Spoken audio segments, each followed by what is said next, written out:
All right, all right, all right. Hello and welcome, everyone. Let me just check if audio is fine. Looks like it. Get the camera going. That's fine as well. Well, hello, and welcome, everyone. Welcome to Bescheuertes Kurzes Bein in cooperation with Guerilla Cricket, bringing you as much IPL coverage as possible. So today we are doing the earlier match because I am unbiased, but when I started watching the IPL, the Mumbai Indians were my team of choice because Sachin Tendulkar played for them back in the day, and he was one of my first cricket heroes ever. So yeah, naturally I gravitated towards the Mumbai Indians. I'm doing this in cooperation with Guerilla Cricket to bring you as much IPL coverage in English and without regional restrictions as possible, because I think there is no coverage on English radio. I see that Jared Kimber and Combox on YouTube are doing watch-alongs, but I don't think they're doing classic commentary. And yeah, I mean, I wouldn't call what I do classic commentary. It's more in the Guerilla Cricket vein of cricket commentary. So if that sounds like something you might like, stay with me and welcome everyone. Don't forget to like and subscribe. It is very, very important for a small channel like mine. If you are new here,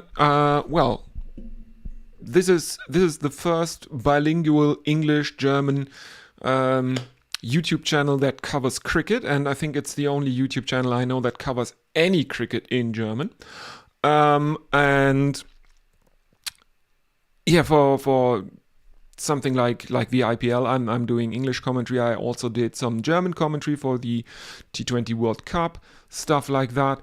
But we are covering the IPL today, and it is the Mumbai Indians versus the Delhi Capitals. Don't be too alarmed by the match info here. It's always really, really, really tricky covering the IPL because there's a lot of copyright trolls running around on YouTube claiming copyright infringement, which is not the case. I am safe, but YouTube doesn't really care about that. There is no innocent until proven guilty assumptions here. No in dubio pro reo, as they say in Latin.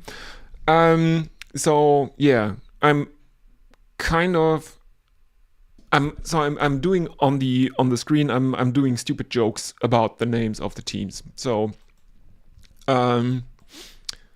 Indians become Native Americans, and everyone who has read any Karl Marx can probably guess what the joke about the Delhi team name is here. So let me give you an update. First of all, the match is taking place in Delhi. I don't have live pictures as of yet, but I'm guessing it's from the Feroz Shah Kotla, from the parking garage that is in the process of folding in on itself. A lot of people think it's one of the ugliest stadiums in the world, but I quite like this brutalist grandstand they have there. I mean, it's the Einstürzende Neubaute, ne? Einstürzende Neubauten is a German music band, very, very avant-garde, stuff like that. They did a lot of industrial music, very, very intellectual and kind of weird. And Einstürzende Neubauten literally means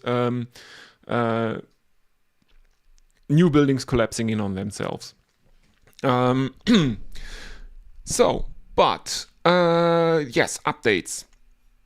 The Delhi Capitals have won the toss and they have chosen to field, which is to be expected, honestly, because the only time any team has lost a match chasing in this IPL has been the Chennai Super Kings, who lost against what was the last match they played? They played against the Rajasthan Royal. No, that's not true. Where is it? Let me have a look. I know there is one. There is only one. The Sunrisers Hyderabad one. That's it. Sunrisers Hyderabad won against the Kolkata Knight Riders by 65 runs. That's the only time a team batting first has won in this edition of the IPL. So Delhi winning the toss. The logic or the safe option is to bowl first, and I will bring you the playing 11 as far as I have them. Here we are. The Delhi Capitals are fielding at number 1, KL Rahul. Patum Nisanka will be his opening partner at number 2. Nitish Rana at number 3. Vipraj Nigam at 4. Akshay Patel at 5.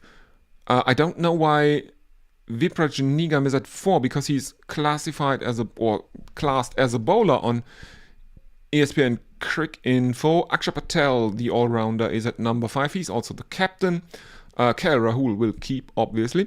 David Miller is at number 6, then followed by Tristan Stubbs. Kuldeep Yadav at 8. Lungin Gidi at 9. Natarajan at number 10. And Mukesh Kumar brings up the rear. The Mumbai Indians. Apparently, Hardik Pandya is feeling unwell, so he is sitting out. In his place, Surya Kumar Yadav will captain the Mumbai Indians. But their batting order will be Rohit Sharma and Ryan Rickleton to open, Tilak Varma at 3, Surya Kumar Yadav at 4, Namandir at 5, Sherfane Rutherford at number 6, Mitchell Santner at 7, Corbin Bosch at 8, Shardul Thakur at 9, Deepak Chahar at number 10, and Jasprit Bumrah is the last man in for the Mumbai Indians. I do not yet see the 5 impact substitution options because I don't think that ESPN Crick Info actually lists them. Oh no, I have the impact options here now. At least for the Delhi Capitals. Oh no, there's the Mumbai Indians as well. So the Delhi impact options are Ashutosh Sharma, Okrit Nabi, Samir Rizvi, Dushmanta Chamira, and Karun Nair. The Mumbai Indians impact options are Mayank Markande, Robin Mintz, Raj Bava, Trent Bolt, and Ashwani Kumar. Since the Mumbai Indians are batting first, I suspect that they will substitute in a bowler for someone like, I don't know, a top order batter, like Rohit Sharma or something like that. Trent Bolt, always an excellent option for shenanigans like that. So, yeah, let's have a look. Everyone who knows Guerrilla Cricket knows how this is working, or how this works. You can always use the YouTube chat, and I will get to your social media posts in between overs or when there is a break in play. And let's have a look. And we have with us Tim Wilton Davis, who says hi. Brian in Brisbane says hola from Benidorm. And Tim asks, what's tamasha? Well, apparently it's it is a Hindi word meaning something like spectacle, excitement, and stuff like that. And I was experimenting with designs for possible shirts, merchandise for the channel, and one of them is that thumbnail that I'm using for these live streams for the IPL, because it's the IPL trophy, and I found a to me interesting looking font that looks a bit like Sanskrit, or is inspired by Sanskrit, and because it's the IPL, I thought, okay, Tamasha is a very, very good thing, or very good slogan for the IPL. Where did I first read that? I think it was either in some old wisdom, but I know that there is a video on YouTube called, I think it's Netflix Explains Everything or something like that. They have a series, a video series, documentary style series of short documentaries around, I think, 17 to 25 minutes each. And one of them is Netflix Explains Cricket, I think. And there is a segment specifically about the word tamasha, and it's explained by a native speaker. So he will probably do a better job, because apparently there is a lot lost in translation if you just say it is spectacle and it is excitement. Tamasha is basically the Bollywoodification of things, if you will. And I mean, the IPL is nothing if not a spectacle, and putting American sports to shame in terms of all the stuff going on around the actual match, I think. And we are indeed in the Feroz Shah Kotla, because I now have live pictures from the ground, and let's see, there are the Mumbai Indians. Yes, Rohit Rickleton, Tilak, Naman, Rutherford, Santner, Bosch, Shardul, Chahar and Bumrah. Mayank Markande, Robin Mins, Raj Angad Bawa, Trent Bolt and Ashwani Kumar. So one spin option in Mayank Markande, a batting option in Robin Mins, and two out and out pace bowling options for the Mumbai Indians. The Delhi Capitals now. The team I gave you is correct. The impact sub options: Ashutosh Sharma is a batting option, Aqib Nabi is a all-rounder, Samir Rizvi is another batting option, Dushmanta Chamera the lone pace option in the impact subs, and Karan Nair obviously also a batting option. So three batting options, three specialist batting options in the 5 impact subs that Delhi Capitals have put on their team sheet. And I mean, that makes sense, because obviously since the impact sub option has come into the IPL, captains go out with 2 team sheets, one for batting first and one for bowling first. And I would assume that the impact sub options are also dependent on that they give, because they have to give 5. I assume that is also dependent on whether they are batting first or bowling first. So of course, the team batting first will have a lot more bowling options in their subs, while the team bowling first will have more batting options in their 5 impact sub options. I would think. So the players are near the boundary right now. There is a huddle. The bell has been rung. I don't know who the gentleman is that rings the bell here, but there is the robot dog coming onto the field, followed by the umpires. There are a lot of Delhi Capitals flags waved in the stands. There are big banners hanging from the second tier of the stadium, of the grandstands. There are giant banners hanging down into the first tier, touching the seats. So big are these flags and banners. There is the huddle for the bowling side. A lot of people in full body paint supporting their team, the Delhi Capitals here.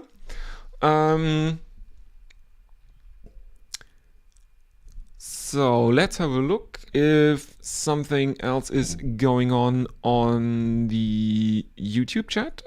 Brian and Storm Dave is about to hit the UK. Happy Easter. Yes, everyone, happy Easter if you celebrate. And Brian in Brisbane is joking about sending the kids pictures of the sun and cheap beers from Benidorm. It's a bit unstable, the weather here. We've had a bit of a downpour earlier today when I was running some errands, but now the sun is coming out again. The clouds are parting a bit, and from a live streaming perspective, oh no, this is earlier, so I don't care either way. If I would have done the later game, I would have preferred a cloudy sky, to be honest, because at the time of the second match of the day, the sun is shining directly in my face here, and it's really, really not that easy to see what's going on the screen. But this being the earlier game, I think we'll be fine, or I'll be fine either way. Rohit Sharma and Ryan Rickleton are out there. Rohit Sharma is currently joking around with some of the DC Capitals players, the Delhi Capitals players, and it looks like Mukesh Kumar will open the bowling. 36 wickets in 34 matches in his IPL career for him. There is Akshay Patel doing something that can be either described as yoga or training for Kama Sutra poses. And we are almost on the way. 6, 5, 4, 3, 2, 1. Here we go. The match has started. Let's have a look. It looks like Ryan Rickleton actually will be at number 1, not Rohit Sharma, because I see a left-hander taking strike. There are short third man, there is short fine leg, there is a slip in place, there is square leg, there is mid on, mid off, obviously, and there is extra cover and cover as well. In comes Mukesh Kumar. He bowls right arm over the wicket to the left-handed Ryan Rickleton, who is off the mark with a flick into the leg side that finds the boundary. 4 runs for the Mumbai Indians. And that is quite the start the Mumbai Indians need, because as I've said, the only team in this edition of the IPL, in this season of the IPL so far, that have won a match batting first have been the Sunrisers Hyderabad, who beat the Kolkata Knight Riders by 65 runs on Thursday. That's it. That's the only match that hasn't been won by the team chasing, and slip is out for Ryan Rickleton now, and Mukesh Kumar is angling one across him that Rickleton looks to drive but misses. There is no outside edge, and KL Rahul is taking care of the ball behind the stumps. There is no appeal. Rickleton very, very lucky to not get an outside edge to that one. He was looking for a booming drive, relatively straight towards mid-off, but he missed it. So let's have a look at the field. No changes. Still short third man. And Rickleton plays one out straight to cover. There is no run. So half an over gone. Mumbai Indians 4 without loss. From the last match, Hardik, Trent Bolt, Gazanfar and Markande have been left out of this Mumbai Indians team. Hardik Pandya apparently is feeling a bit under the weather or a bit unwell, so he has been left out.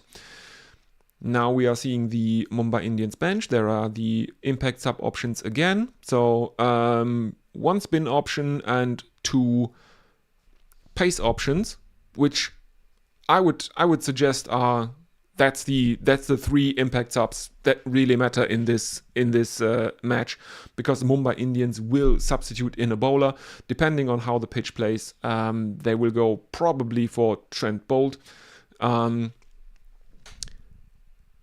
If the pitch slows down really badly, they might go for Markande, the spin option. But before we have to think about any of that, Ryan Rickelton flicks one off his pads aerially, but past short fine leg and finds the boundary. So 8 without loss, 2 boundaries for the Mumbai Indians in the first over. Rickelton is on 8 of 4. Rohit Sharma has not faced a delivery yet. In comes the bowler, right arm over the wicket, and this one is played out to point by Rickelton. There is no run. Let's have a look. Mukesh Kumar back to his mark. The only scoring shots so far in the over have been boundaries by Ryan Rickelton. Final delivery of Mukesh Kumar's first over is coming up now, as we are seeing aerial shots of the Arun Jaitley Stadium, or the Feroz Shah Kotla as it was previously known. In comes Mukesh Kumar, final delivery of his first over, right arm over the wicket to the left-handed Ryan Rickelton, who again plays it out to cover, and there is no run. So 8 without loss after 1 over for the Mumbai Indians. Let's have a look at the YouTube chat.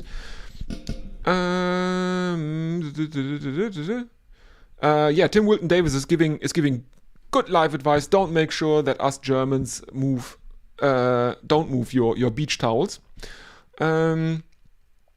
Ryan in Brisbane is confirming that there's lots of Spanish families here for Easter, in Benidorm that is. Lots of Dutch and Germans as well. Yeah, obviously. Interestingly enough, Germans are generally, I think, was it Lloret de Mar or Mallorca, obviously. Palma de Mallorca is the German hotspot in Spain. Tim Wilton Davis says, yes, one must be vigilant. That is obviously referring to the towels. And Hetty the Batty is with us. Hello and welcome, Hetty.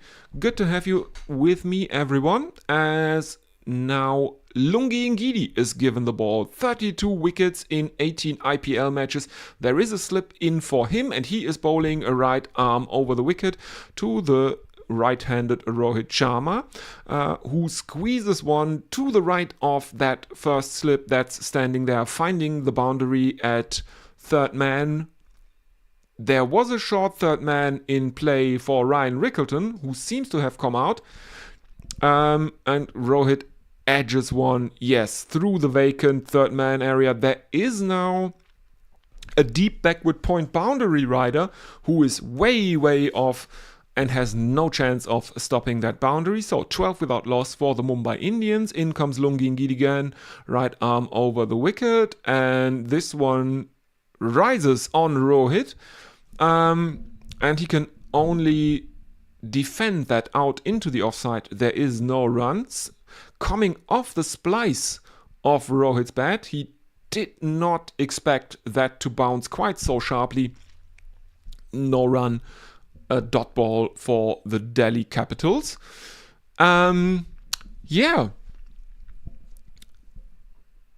So all going mostly as planned for the Mumbai Indians. As Lungi Ngidi is erring a bit too short now, and that is played across his pads by Rohit Sharma, and it is aerially going to the fence, and is it a 6? No, it's a 4, bouncing just in front of the boundary rope. Yeah, that's a very Rohit shot. People always say that he has about 1 second more or half a second more than anybody else to play the ball, and this one was one of those times. Short third man back in now for Lungin Gidi as Rohit pushes one out into the offside for a quick single. 17 without loss, 1.4 overs gone, and Ryan Rickleton is back on strike. He's on 8 of 6. Rohit currently has 9 from 4.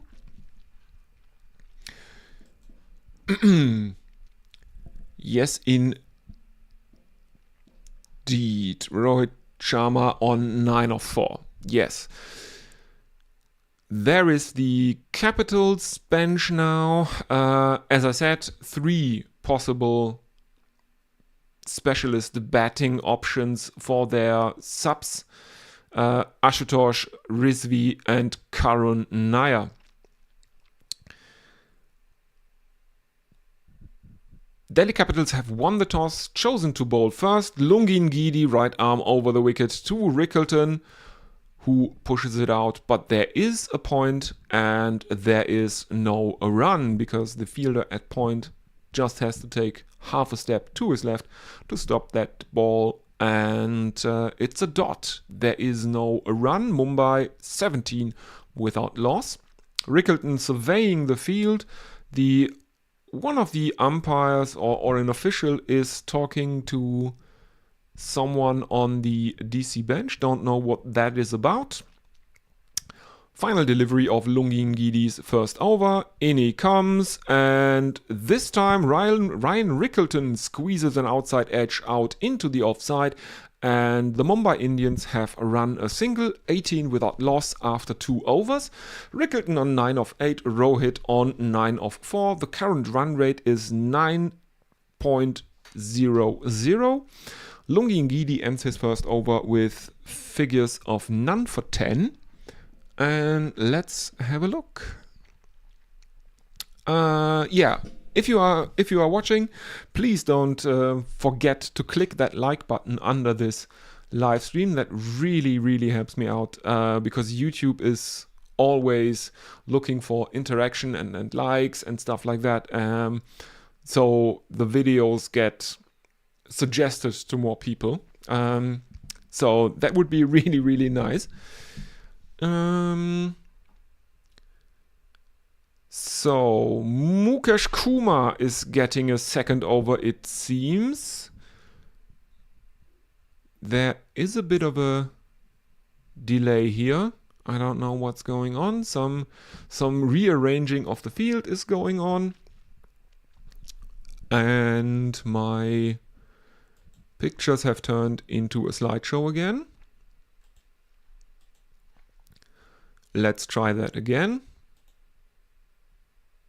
Okay, we are back. We are now seeing some highlights of Ryan Rickleton's 81 of 43 from the match versus KKR.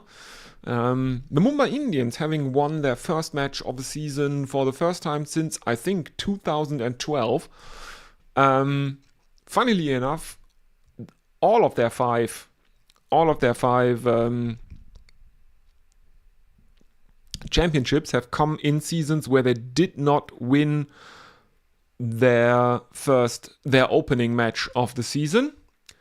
And now in comes Mukesh Kumar, and Ryan Rickleton looks to drive him aerially, mistimes it, and it's an easy catch for the captain of Delhi Capitals, that is Akshay Patel, who is taking an easy catch.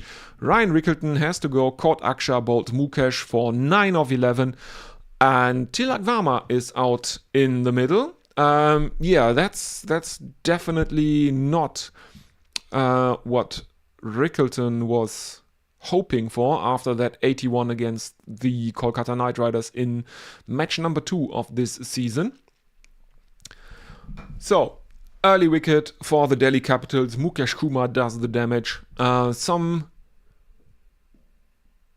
Some conversation going on now between, who is that? One of the Delhi fielders and the umpire. Mukesh Kumar is frantically rearranging his field again. So Tilak Varma is coming in. 56 matches, 1,519 runs at 144 strike rate in his IPL career. He is on a strike. The run rate has dropped to 7.2. Mukesh Kumar with figures of 1 for 8 now. Akshay Patel is also gesticulating to his fielders.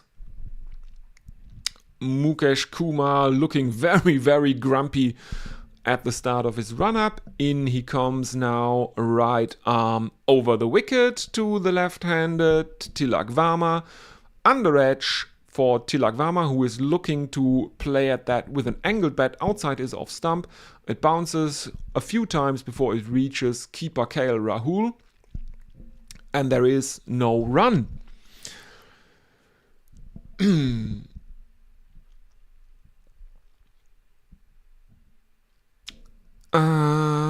Or what is going on? Why is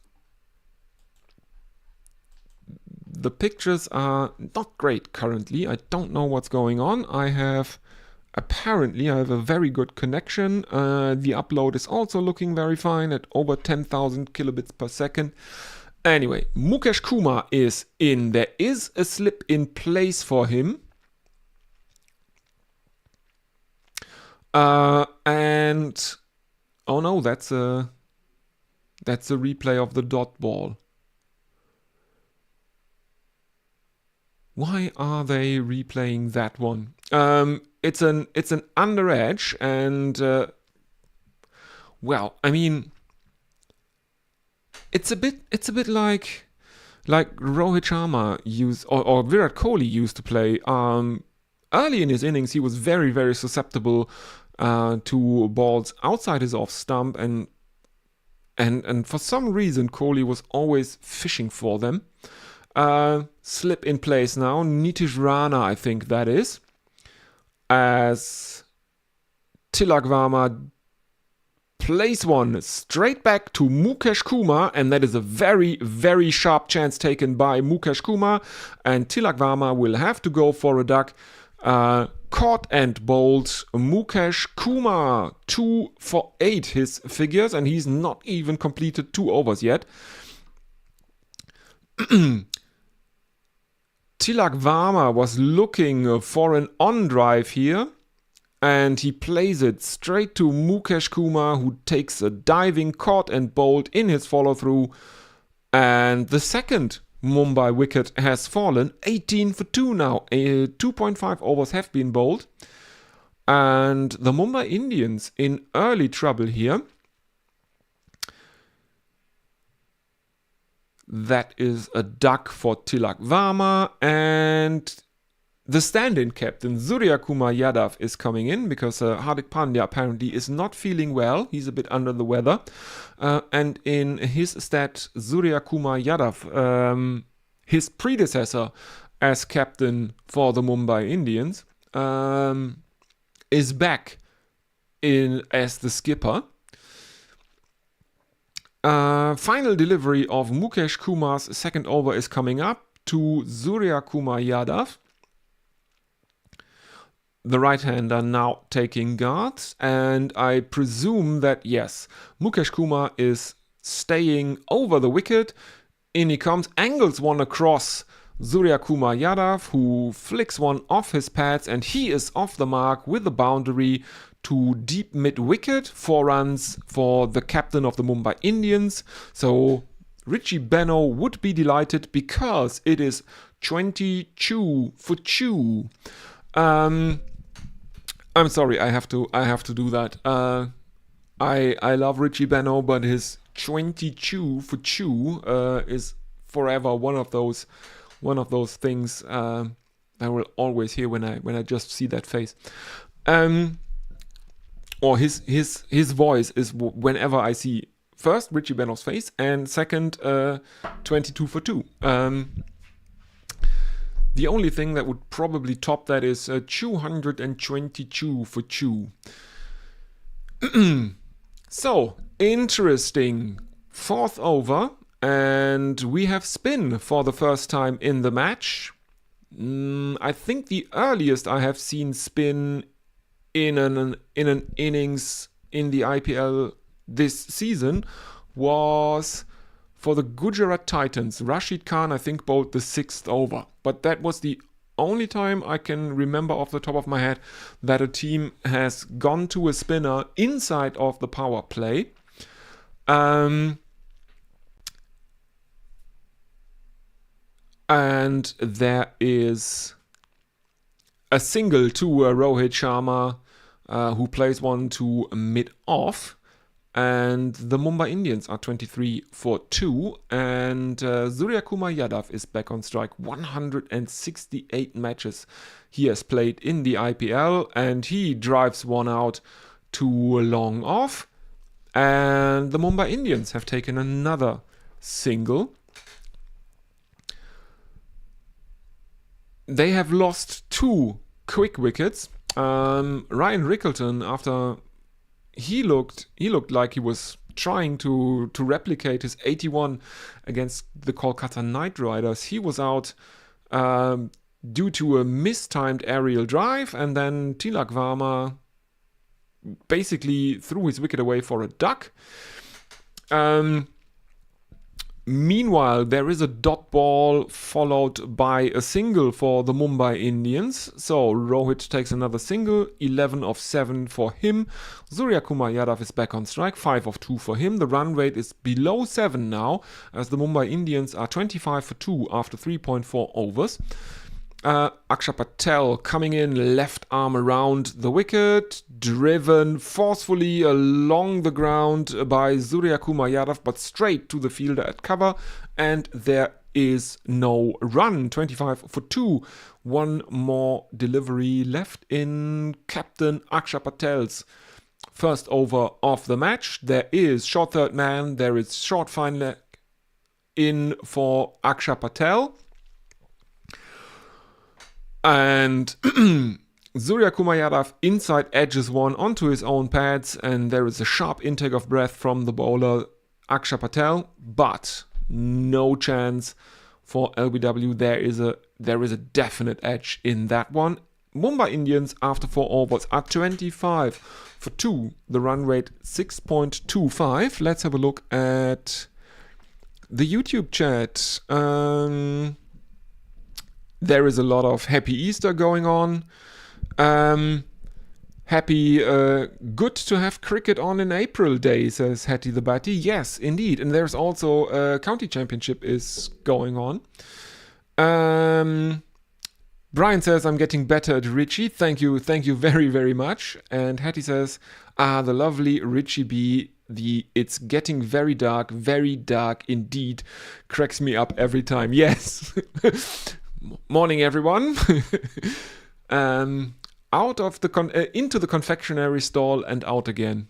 I was listening to the 1981 season of the Ridiculous Ashes podcast by friends of the show, Dan Liebke and Alex Bowden, and there is a very, very good Richie quote from that series in there, where he says something along the lines of, there is some very, very ordinary bowling out there today as regards line and length, which is a very, very polite way to say, yeah, it's shit all around, isn't it? We have another bowler, a new bowler. It is Viprash Nigam. So the Delhi Capitals are doubling down on spin in the power play, because we now get some leg spin from Viprash, and he bowled a wide, then followed by a single, then a dot, and now there is a sweep for 4 runs at deep backward square leg by, that is Captain Suryakumar Yadav. Indeed it is. He finds the boundary. No sixes as of yet in the innings. There are hands on head from the bowler here. The Mumbai Indians are 31 for 2. And Viprash coming in. Right arm over the wicket. And Suryakumar Yadav misses it. He is fishing outside his off stump there. KL Rahul, who is standing up to the stumps, takes it, whips off the bails, but I don't think that Suryakumar Yadav's back foot has moved an inch. There is an appeal. To Kumar Damasena. Interesting. International umpires. Kumar Damasena from Sri Lanka is one of the standing umpires in this match. One of two ICC umpires who have also been world champions as players. If you can tell me the other one, go ahead. Take a wild guess. There is one other international umpire that has also been a world champion. In comes Viprash for the final delivery of his over, and that one is played out into the offside by Rohit Sharma, but it's a dot ball, 32 for 2 after 5. Suryakumar Yadav on 10 of 8 and Rohit Sharma on 12 of 9. KL Rahul in conversation with Viprash now as everyone changes fielding positions. 1 over left to go in the power play. Will the Delhi Capitals continue with spin? Will Captain Akshay Patel give himself a second over? No, it is Ngidi who replaces Akshay Patel now. The run rate, 7.4. I guess that one boundary in Viprash's over saved Mumbai there a bit, but according to ESPN Crick Info, Delhi Capitals are firm favorites here, 70%. Winwiz is saying. In comes Lungi Ngidi to Suryakumar Yadav, who plays one out to deep backward point, and the Mumbai Indians take a single. 33 for 2. As we are now seeing an analysis of Mukesh during his third over. That's the one where he took 2 wickets. And I think he was, there is a lot of short stuff. He was varying his lengths quite a bit. There are short balls. If he bowled length, it was on the short end of length, and then there is just one fuller delivery in that over. Anyway, Lungi Ngidi is back, and he is bowling right arm over the wicket, and hopefully the broadcaster will show me, because the pictures have stopped again. And let's see. No, that is just a replay. Okay. Here we go. Here we are. We are back live. And Rohit Sharma is defending one back towards Lungi Ngidi. Just a single of the first 3 deliveries of the 6th over, the last one of the power play. Mumbai still 33 for 2. Lungi Ngidi is varying his speeds in this over. 2 slower balls have been bowled now. The only single coming off the faster delivery at around 135 kilometers per hour, and then his speed dropped by 20 kilometers per hour. Next one, though, is a full toss as Lungi Ngidi Lungi Ngidi misses his length. Full toss to Rohit Sharma, who takes full advantage of that. Lap sweeps him for 4 runs. And that is a boundary at backward square leg. And the Mumbai Indians are moving on to 37 for 2. Rohit still on strike. He's on 16 of 12. In comes Lungi Ngidi again. Right arm over the wicket. Very, very full and squeezed in between cover and extra cover by Rohit Sharma, finding another boundary. Rohit Sharma, he can be a bit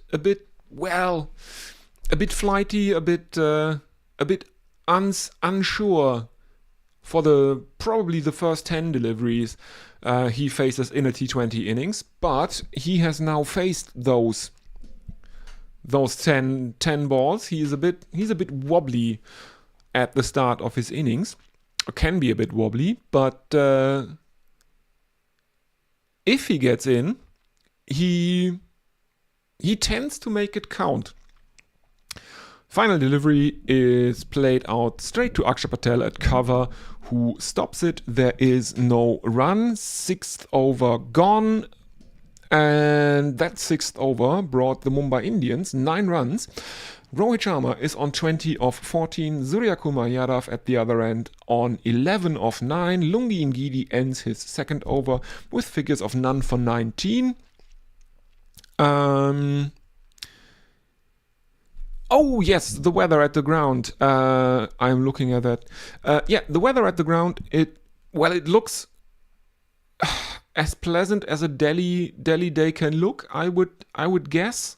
There is haze because Delhi is one of those mega metropolises with very, very bad air quality.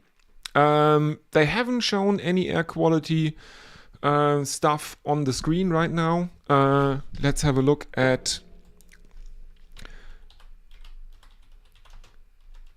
maybe Google can tell me, but it looks hazy. There don't seem to be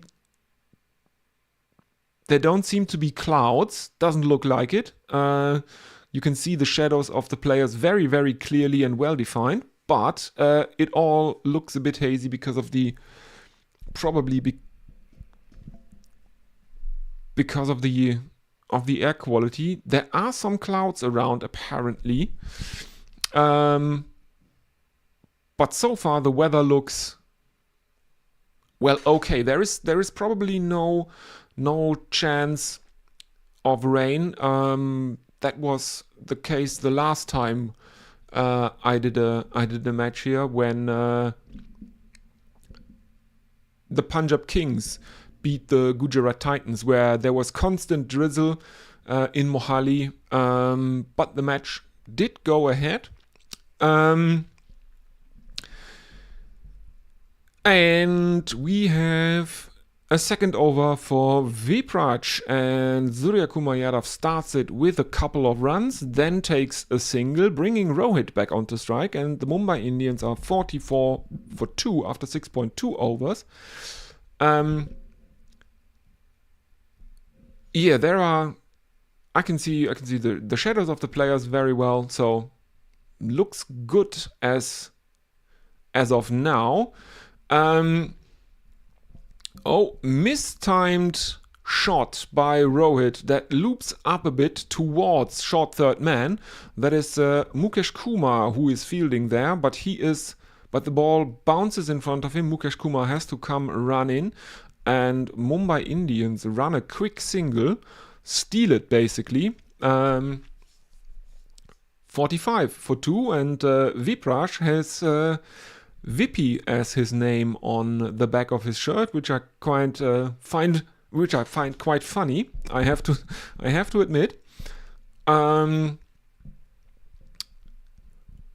and cut by Surya Kumar Yadav, but he can only find the fielder at deep point. There is a single run for the Mumbai Indians, 46 for 2, 6.4 overs gone. Rohit back on strike, 21 of 15 now. Is the former captain of the Mumbai Indians and India for that matter. He defends one back to the bowler as Vippy is coming in, right arm over the wicket with his leg breaks. And there is no run, 46 for 2. Final delivery of Viprash's second over coming up.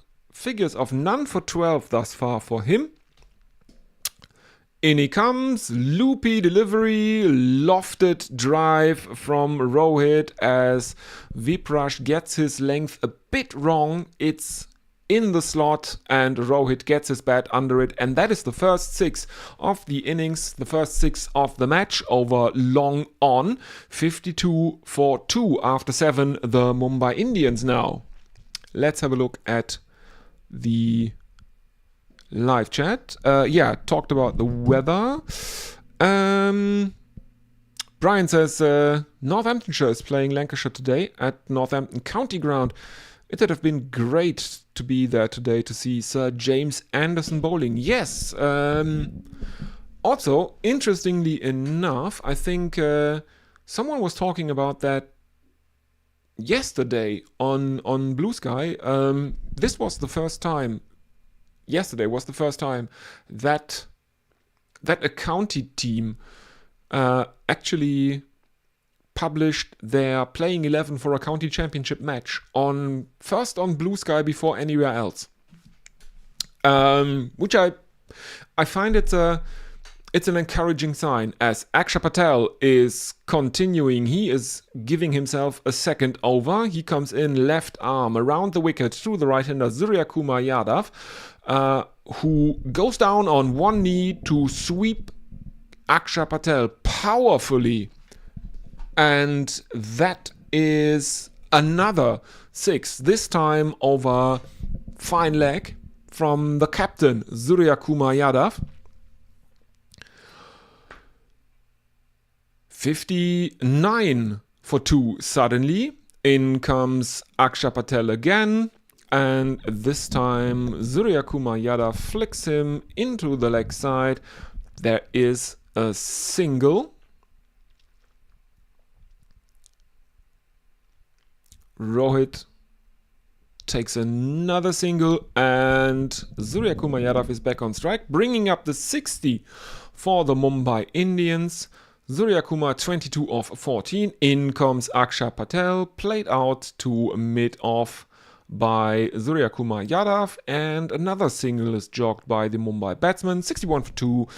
And the run rate is recovering a bit after the Mumbai Indians lost 2 wickets in quick succession in the third over, both to Mukesh Kumar.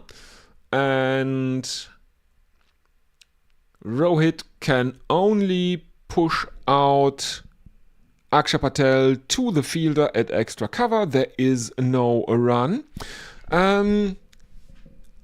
Earlier in the match, the Delhi Capitals were favourites by 70%. That was around the time when the Mumbai Indians had lost 2 quick wickets. Now they are favourites by only 54% or 55%, round about there. Another dot ball ends the 8th over. 9 runs have come from it. Mumbai Indians ended on 61 for 2. Rohit Sharma on 28 of 20. Surya Kumar Yadav at the other end on 23 of 15. And Captain Akshay Patel ends his second over with figures of none for 12. The run rate is 7.62. And the Mumbai Indians will have to bring their A game during the second innings, because we have already 8 overs are gone. As we are seeing the stands, and apparently there is a cold mist is sprayed out over over the spectators in the uncovered stands to keep everyone cool. So I'm guessing the weather is not only relatively pleasant, judging by the sun, by the sun, or the very minimal cloud cover. It's also probably stinking hot. Delhi Capitals continue with spin, and they continue with left arm wrist spin from Kuldeep Yadav, one of Anindo's favorite bowlers. In comes Kuldeep Yadav to Rohit Sharma, left arm over the wicket to the right-handed Rohit Sharma, who finds a single in the onside. The partnership is now 45 of 34 after Surya Kumar Yadav had taken a single off the first delivery of Kuldeep Yadav's first over. 63 for 2 after 8.2 overs now, the Mumbai Indians. Surya Kumar Yadav on strike on 24 of 16, and here comes Kuldeep, left arm over the wicket, and Surya Kumar Yadav also finds a single at mid-on. 64 for 2, Rohit Sharma is back on strike. The good thing for the Delhi Capitals in this situation is, of course, that the Mumbai Indians don't have a left-right combination at the crease, so the bowlers don't have to readjust their lines every time the Mumbai Indians take a single. But now Kuldeep is missing his length, as Bishan Singh Bedi says. Line is optional, length is mandatory for spin bowlers, and he is flayed through the offside. There is Akshar Patel at cover, diving forlornly, trying to stop it, can't get a hand to it, and there is a boundary. And the Mumbai Indians are 68 for 2. Next delivery.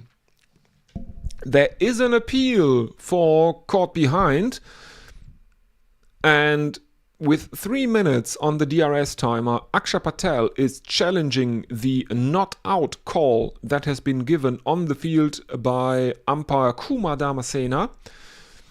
The original decision is not out.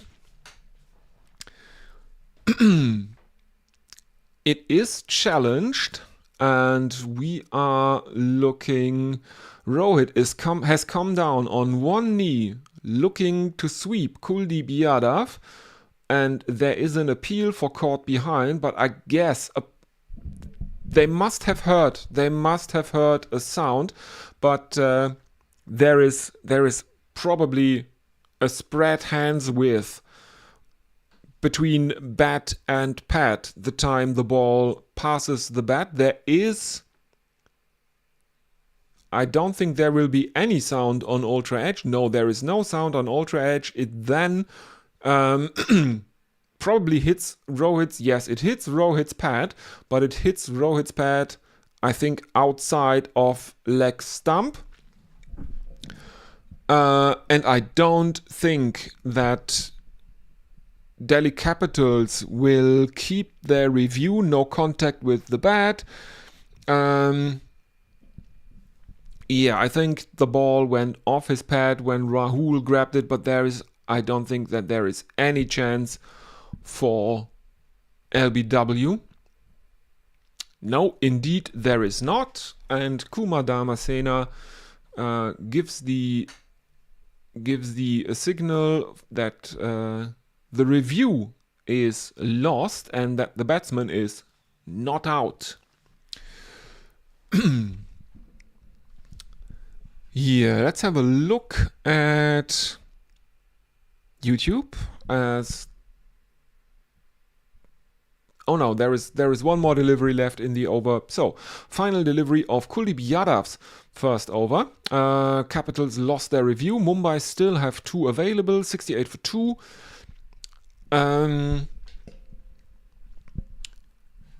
Yeah, apparently I have just looked at Google Maps for the weather in Delhi.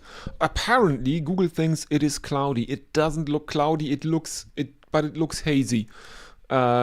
to me in Delhi, as my pictures have turned into, well, basically, apparently there is a bit of a problem on the broadcaster side, because there are no pictures and there is a "we are very, very sorry" message on the screen. Let's have a look if we can see what is happening on the field by looking at Crick Info. Yes, so a single for Rohit Sharma. So after 9 overs, Mumbai Indians are 69 for 2. Rohit Sharma on 34 of 25. Surya Kumar Yadav on 25 of 17. Kuldeep Yadav ends his first over on with figures of 1 for 8. And I think we have a short timeout, and I will just check some technical stuff, and I will be back with you in just a second. Don't go anywhere.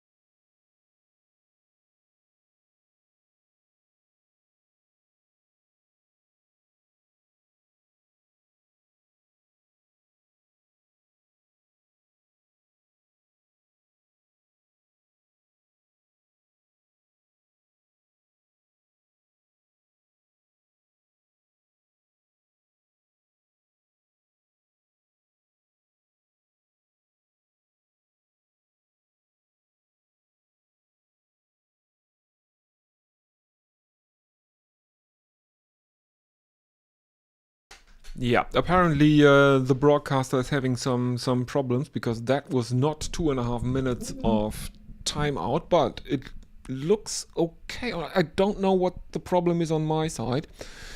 Aksha is back. He is giving himself his third over. He is bowling to Rohit Sharma, who takes a single, and the second delivery is also left arm around the wicket to the right-handed batsman, which Aksha has been doing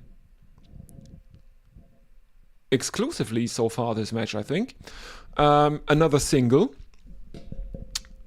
And the Mumbai Indians are 71 for 2.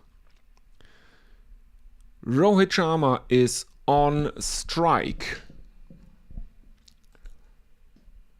And he slaps one to cover, and Nitish Rana takes a very, very good catch at cover, and the Mumbai Indians lose their third wicket in the 10th over. Rohit Sharma has to go, as we are seeing the replay again.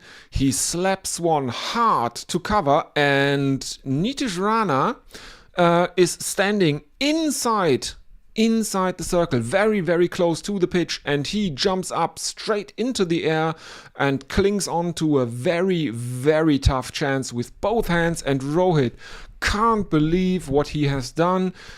He has to go. Caught Nitish Rana, bowled Aksha for 35 of 26, strike rate of 134.61.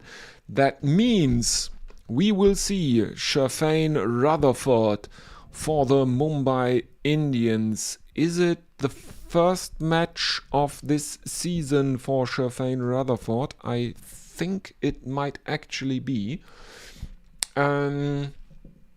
Let me have a look at the previous match, the scorecard. No, he didn't. It's his second match, but he didn't have to bat during his first match, because Mumbai Indians won by 6 wickets over the Kolkata Knight Riders, and Shafane Rutherford was scheduled to come in at 7 in that match, I think. So, first delivery he faces is a dot ball, but now the Mumbai Indians have a left-hand combination out in the middle again with the left-hander Shafane Rutherford. Akshay Patel continues left arm around the wicket, and this time Rutherford is off the mark. He can find a single to long off. As we are seeing a replay of that very impressive catch by Nitish Rana. It's not particularly the height of the ball that makes this catch so impressive. It is the reaction time by Nitish Rana, reflexes of a cat. So Surya Kumar Yadav plays one out to cover to end the over. 73 for 3 after 10. The run rate 7.3, unsurprisingly. Surya Kumar Yadav is on 27 of 19. Shafane Rutherford 1 of 2.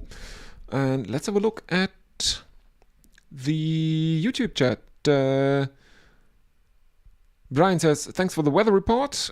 20 degree, but a very cold breeze here in Benidorm. Oh yes, so there's a bit of wind chill going on at the moment, apparently in Spain. And Kuldeep Yadav will continue. He is given his second over. He will bowl to the right-hander Surya Kumar Yadav, who is on strike now. Fielder in close or in shot, and Surya Kumar Yadav sweeps Kuldeep Yadav. But there is a fielder at fine leg, and there is no run as he is playing it along the ground straight to the fielder. Doesn't even have time to get up to even contemplate a run.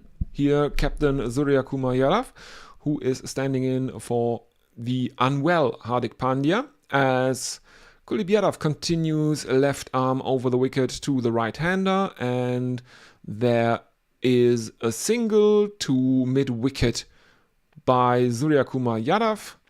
Rutherford now on strike. Akshay Patel is jogging across the pitch. Now that the field has to be reset for the left-hander, basically. There is short third man now for Kuldeep Yadav, and a flick of the pads, which is fielded by backward point. But the Mumbai Indians can jog a very leisurely single. Oh no, it's a leg by. He looked to flick it. Apparently he missed it, and it's leg bys. Surya Kumar Yadav on strike, and he goes down on one knee as Kuldeep Yadav is bowling left arm over the wicket. He is looking to sweep. There is an appeal for LBW, and Captain Akshay Patel is talking to KL Rahul now, but I think KL Rahul is not sure of a success. And always remember, they lost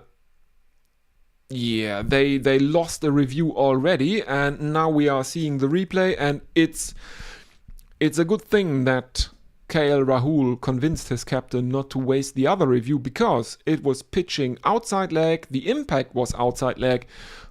They would have lost that review as well, as Kuldeep Yadav continues, and a mistimed sweep shot from Shafane Rutherford brings him a single. Didn't go where he wanted that to go. It went to mid-on instead of probably square leg where he wanted it to go. Surya Kumar Yadav, sorry, it was Yadav. Now it is Rutherford. In comes Kuldeep Yadav. There is a slip in place now, and this one is in the slot, and Sherfane Rutherford picks it up, and it is one bounce, 4 to end the over. A lofted cover drive from Sherfane Rutherford, bringing up the 80 for the Mumbai Indians, 80 for 3 after 11. Surya Kumar Yadav is on 29 of 23, Sherfane Rutherford on 5 of 4. Kuldeep Yadav ends his second over with figures of none for 14. The Mumbai Indians are going along at 7.27 runs per over. 7 runs came off this, the 11th over, and Vipraj replaces Akshar Patel. So the Delhi Capitals continue with spin. A lot of spin being bowled here by the Delhi Capitals, which is, of course, very, very interesting for the Mumbai Indians, because they have Mayank Markande as, I think that was their one option for spin. I don't think they will bring in Trent Bolt, as Surya Kumar Yadav goes down on one leg and uses the pace of a very, very quick delivery from Vipraj to scoop him over the head of KL Rahul, finding the boundary in the backstop region, and that is 4 runs. There is a fielder trying his hardest to stop that ball running in from fine leg, but that is too far. Next delivery flicked off the pads by Surya Kumar Yadav, and the Mumbai Indians take a single. So Sherfane Rutherford is back on a strike. He's on 5 of 4. The run rate is 7.5, as we are seeing that. I think that's the prize for the man of the match. It's a Tata Sierra. So yeah, there's probably quite a few players in this season who will end the season with, well, way too many SUVs from Tata.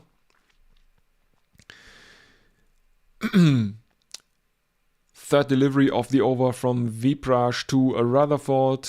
No luck this time for Rutherford. It is a dot ball. In comes Vipraj, right arm over the wicket to the left-hander Sherfane Rutherford, who plays it out into the offside. There is again no run.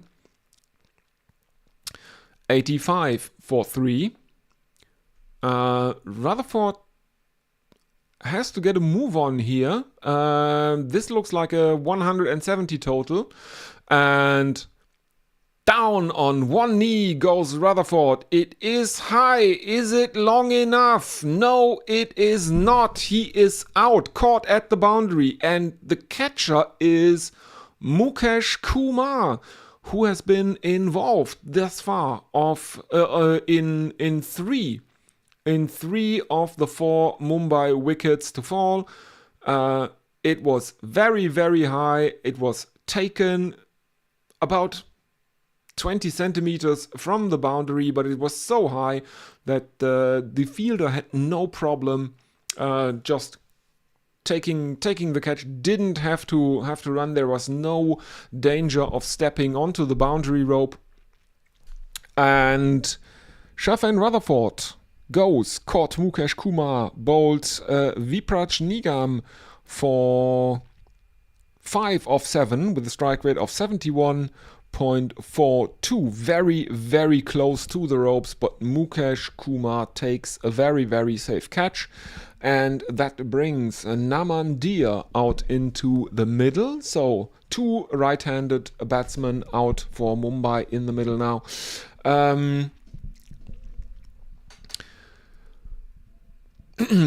Namandir strides to the wicket as the Mumbai Indians look in trouble. 4 wickets have fallen. Almost 12 overs have been bowled. And if you take the rule of thumb that you double the score after 12 overs in a T20 international in a T20 to get a good idea of where the innings will end up in total, that is a 170 score, and that will be quite hard to defend, I would think. So, Namandir, 25 matches, 397 runs, but at a very, very good strike rate. In the IPL, has a very good strike rate. They said 180, something like that in T20 cricket, in IPL cricket. And he starts off with a single.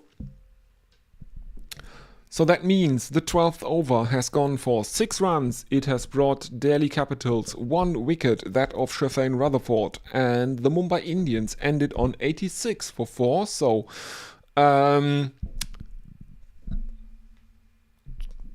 by our calculation, 172 the total to be expected. Namandir on 1 of 1, Surya Kumar Yadav 34 of 25, and Vipraj Nigam ends his third with figures of 1 for 24. Delhi Capitals are clawing back here. And Akshar Patel is going to bowl out. He is bowling the 13th over. He is bowling to Namandir, who finds a single towards mid-wicket there, as Akshar Patel is bowling left arm around the wicket. As we are seeing replays of that Mukesh catch. So, Surya Kumar Yadav is back on strike, and Akshar Patel is getting ready. He is bowling left arm around the wicket, and that one goes down the arse very, very literally, as Captain Surya Kumar Yadav is literally contorting himself like he's dancing Zamba or something like that, salsa, and the ball passes him on the leg side. Wide is given. Now we are seeing replays. Let's see what goes on YouTube. Lancashire all out 384 with Anderson left short of his century at naught of 11 balls. Thank you for the county update, Brian. There, yeah.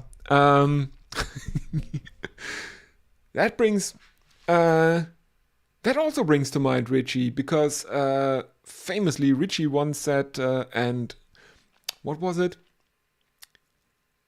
And McGrath has to go just 98 short of his century. So,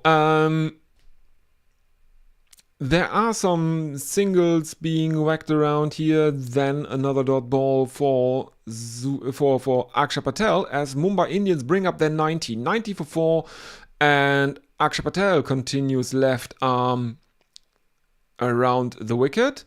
There is a sweep shot from Surya Kumar Yadav that evades a fielder that is in the region of leg slip, but deep backward square leg is coming around on the boundary and stops that.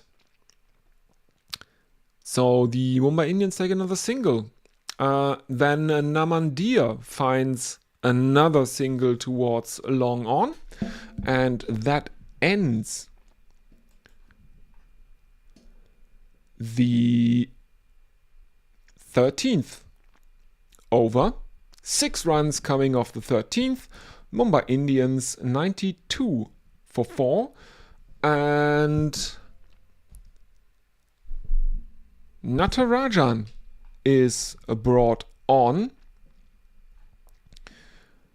for the 14th over. So after there has been quite a lot of spin bowled in the in the boring middle overs. Now we are back to pace with Thangarasu Natarajan, to give his full name.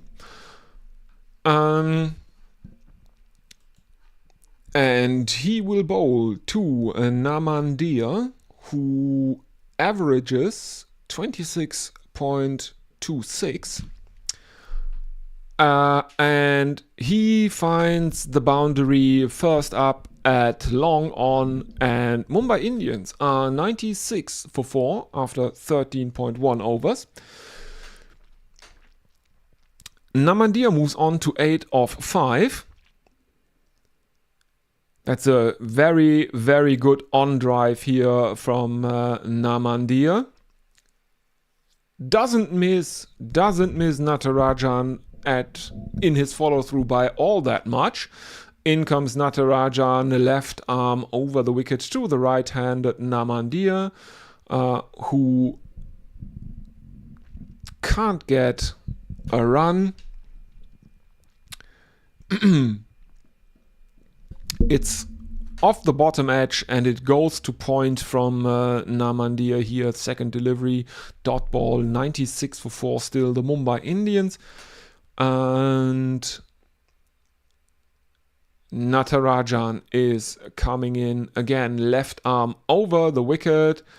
And this is driven by Namandir as Natarajan angles one across him, and the Mumbai Indians, I think, have run a couple. Yes, indeed, they have, because it was only stopped about 5 meters in from the boundary at cover by the fielder from long off coming around.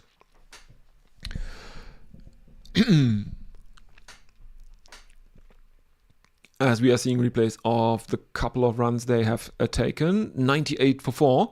In comes Natarajan again. Left arm over the wicket. Oh, this is a slower bouncer that Namandir is looking to ramp. Misses it though, and KL Rahul takes the ball safely. There is no run. There is no appeal for caught behind. So very, very obvious miss from Namandir here. 98 for 4. And what is to come in the batting lineup? Santner is next in for Mumbai Indians, IPL strike rate of 106. So maybe they think about promoting Corbin Bosch over him, who is going along in the IPL at almost 150. Now there is a single in the onside for Namandir. 99 for 4 the Mumbai Indians. Can they get to triple figures inside this 14th over? Surya Kumar Yadav is on strike. He is on 36 of 28. The run rate has come down again, 7.16. And yeah, I was talking about the fact that the Delhi Capitals have bowled quite a lot of spin that the Mumbai Indians couldn't make that many runs from. Maybe it is an interesting idea to contemplate. Not to bring in Trent Bolt, but Mayank Markande, the only spin option the Mumbai Indians have in their 5 impact subs, as Natarajan comes in, left arm over the wicket, and a very, very ungainly shot. It looks like a swivel pull with a closed bat at head height from Namandir, who takes a single, which brings up triple figures for the Mumbai Indians. 100 for 4 after 14 overs. Surya Kumar Yadav on 37 of 29. Namandir on 11 of 9. And Natarajan ends his first over with figures of none for 8. Let's have a look at YouTube. I think I'm up to date there. Yeah, the last one is Brian saying, giving us an update on the county championship. And Kuldeep Yadav is coming back. So after that Natarajan pace experiment, we are back to spin, left arm wrist spin from Kuldeep Yadav. The projected score is 143 if they go at the current run rate, but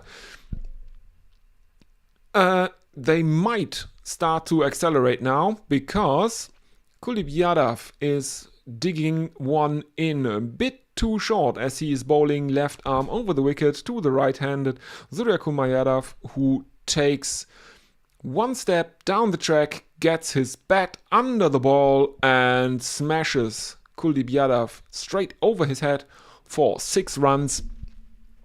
And that means Mumbai Indians are 106 for 4. Now they are very, very lucky as Suryakumar Yadav gets an under edge that evades both his stumps and KL Rahul. There is protection out in the deep after it looked like it might actually run away to the boundary. It doesn't. But I think the Indians have run a couple of runs. Yes, indeed, they have. 108 for 4. 14.2 overs gone. In comes Kuldeep Yadav again. Left arm over the wicket. Mistimed slog sweep from Suryakumar Yadav. Finds a fielder at mid-wicket, deep mid-wicket. And the Indians run a single, 109 for 4 now. 14.3 overs gone. And that means that Namandir is back on strike. In comes Kuldeep Yadav, angles one across Namandir, who picks it up, and that is another 6. So 2 sixes in the over from Kuldeep Yadav. That is exactly what the Mumbai Indians need now. Their run rate is not the best at the moment. They still have 5 overs after this one to make some runs, but they need a big over as Kuldeep Yadav is bowling left arm over the wicket to the right-hander Namandir. This one is very, very leg-sidey, but Namandir gets bat on that, finds a single out at backward square leg. And Kuldeep Yadav has conceded 16 runs of 5 deliveries so far. Now Suryakumar Yadav is on strike and Kuldeep Yadav continues left arm over the wicket. Helicopter shot from Suryakumar Yadav. That brings Mumbai Indians another single. So 117 for 4. 17 runs have come off the 15th over. Suryakumar Yadav is 47 of 33. Namandir at the other end, 18 of 11. Kuldeep Yadav ends his third over with figures of none for 31. And it is back to pace again. This the costliest over in the innings by quite a margin in the match so far. There have been no other overs that have brought more than 11 overs, and this one has gone for 17 now.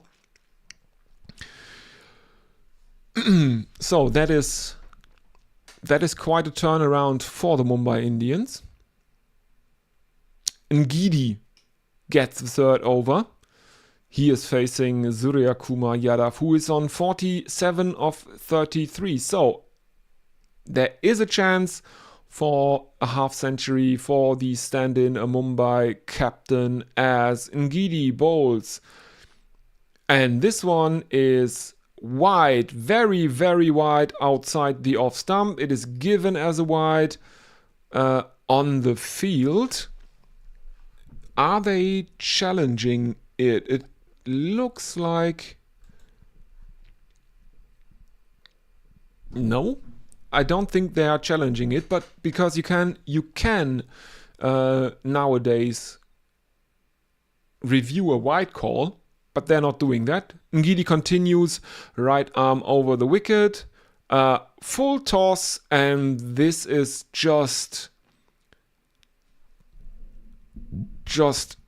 chipped into the offside, where I think it is Kuldeep Yadav really misses a chance there. Can't believe that he could not stop that. There is protection in the deep though. There is a fielder coming around from a deep point, as Kuldeep Yadav, who was standing at backward point, can't stop the ball. And the Indians have run a couple. Next one, again, this time Captain Suryakumar Yadav can evade extra cover and cover. There is a fielder in the deep preventing a boundary, but another couple of runs means that the skipper for this match for the Mumbai Indians, Suryakumar Yadav, brings up his 50, 122 for 4 after 15.2 overs. Suryakumar Yadav is 51 not out, and he has faced 35 deliveries to get there. In comes Lungi Ngidi, right arm over the wicket. And there is an appeal for LBW, and it is given out on the field as Suryakumar Yadav played all around one. There is discussion, and I think Suryakumar Yadav has referred that to the third umpire. Yes, indeed, he has. The original decision is out. Mumbai have reviewed that decision. Let's see what happens.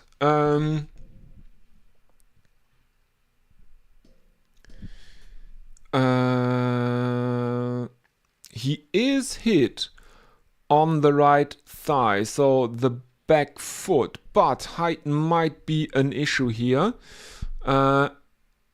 The ball is pitching outside off. That is not a problem. The impact is, I think it's a bit tight, but at least it's umpire's call on the impact. Now, the only thing that can save Captain Suryakumar Yadav is height. The original decision is out. So umpire's call would go Delhi's way. It would just mean that the Mumbai Indians don't lose the review. Some tense faces out on the field here. Mumbai review, the original decision is out. I don't see any replays or stuff like that. I see a lot of close-ups of Suryakumar Yadav having tilted his helmet back, chewing gum, and looking relatively tense. Now there is ball tracking, and it's pitching outside off. It is impact in line, and it is hitting the wickets. It is hitting the off bail, and that means Mumbai lose their review, they lose their captain, and it is 122 for 5. Strike rate of 141 for Captain Suryakumar Yadav, who has to go. LBW Bolton Gidi for 51. Yeah. That is that. And we do have another strategic timeout. I'll have a look at YouTube if anyone is there with me. I will read out the final messages before, I will read out messages, and then I will take a short drinks break, and I will be with you in just a few seconds. Don't go anywhere.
All right, and we are back with the death of the Mumbai Indians innings.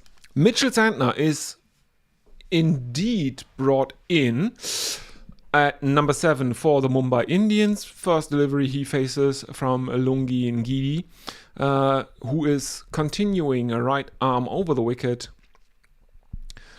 to the left-handed Mitchell Santner, who plays him out for a dot ball into the offside. And the score remains 120. What did I say? 122 for 5. Ngidi back at the top of his mark. Santner taking a strike. Ngidi has now changed to around the wicket, bowls onto the legs of Mitchell Santner, who squeezes one out to point, and he is off the mark with a single. 123 for 5. 15.5 overs gone. The run rate 7.77. Namandir is on strike. We are seeing pictures of there is a promotion about, what is it? I think it's for every run 19 or something. Trees are planted. There was something really weird. So Namandir finds the fielder at long on, and the Mumbai Indians run another single, 124 for 5 after 16. If they continue at their current score, they will reach 155 scoring rate. As we are seeing Corbin Bosch shadow batting out near the boundary. I didn't really understand, or don't really understand, why the Mumbai Indians have sent in Mitchell Santner ahead of Corbin Bosch. Bosch has a much higher strike rate in his IPL career than Mitchell Santner, and quick runs are exactly what the Mumbai Indians need now. If they can ramp it up to 9 runs and over, they make 160, and 11 brings them 168. They need 13 runs per over to get where I calculated they would be after 12 at around 172. If they can ramp it up to 13, it's 175 from here on out.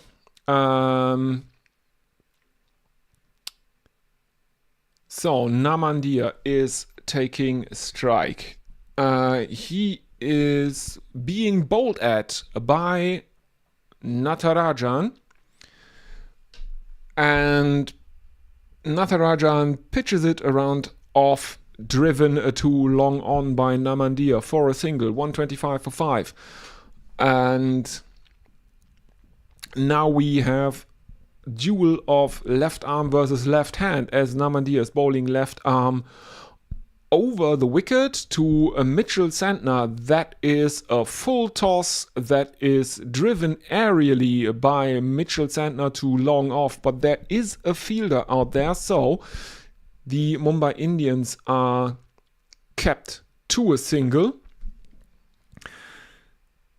They were actually looking for a second one there, but the throw comes in relatively accurately, and the striker, that is Namandir, hurries back into the striker's crease, and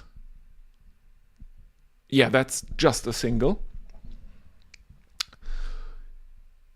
So the relatively set batsman is now on strike. Short ball from Natarajan from over the wicket, left arm over the wicket, and that is short and pulled by Namandir, and he finds the boundary at square leg. That is 4 runs to the total for the Mumbai Indians. Or maybe it's more. No, it's the square leg boundary. Yes. The ball curves through the air very impressively here after being hit by Namandir. 130 is up for the Mumbai Indians, 130 for 5 after 16.3 overs. The strike rate of Namandir in this innings is 207. And again, Natarajan bowls too short, again pulled by Namandir. But this time he only finds the fielder at mid-wicket. And the Mumbai Indians are kept to a single, bringing Mitchell Santner back onto strike. 131 for 5. They have taken 7 runs so far off the over. Reminder, they need around 13 for what I would say is a relatively competitive score in this match. In comes Natarajan to Santner, left arm over the wicket, bouncer outside off, and uppercut by Mitchell Santner, finding the boundary over the head of Kuldeep Yadav, who was fielding at backward point. 135 for 5 now, the Indians. And suddenly they have taken 11 runs off the over. And for the second time in the match, Kuldeep Yadav is on his belly, lying on the ground. Can't believe that he did not stop that.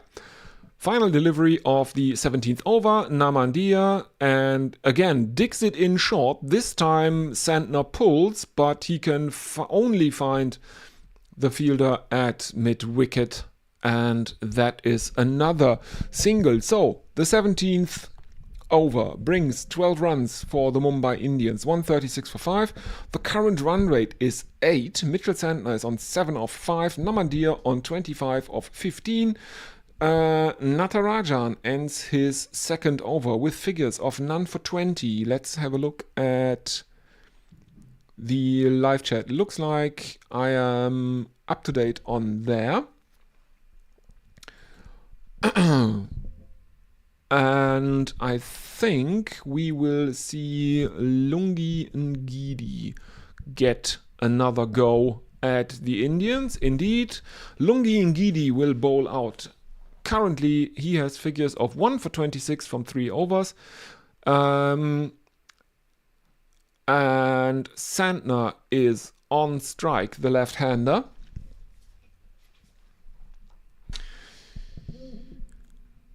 So let's have a look. The run rate is now back up to 8 runs an over for the innings thus far.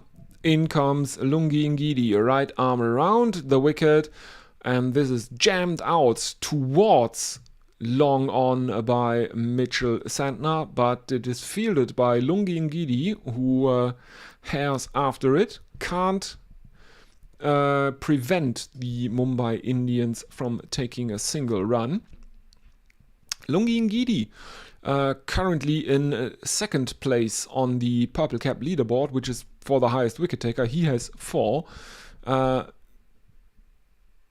And Vishak is currently the leader. He has taken 5. I remember one for the he plays for the Punjab Kings, and the last time, or the last match I did live here, he took 3. He didn't look very good to start with, and then took 3 very, very good wickets in quick succession. He is the leader. He has taken a 5 in the competition thus far. But both of these teams here,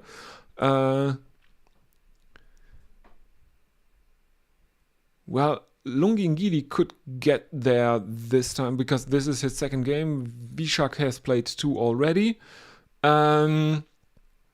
One more and he will be tied for first. In comes Lungi Ngidi, right arm around the wicket. Full toss to Mitchell Santner, who drives it to long off. And I think the Indians have taken another single. Yes, indeed.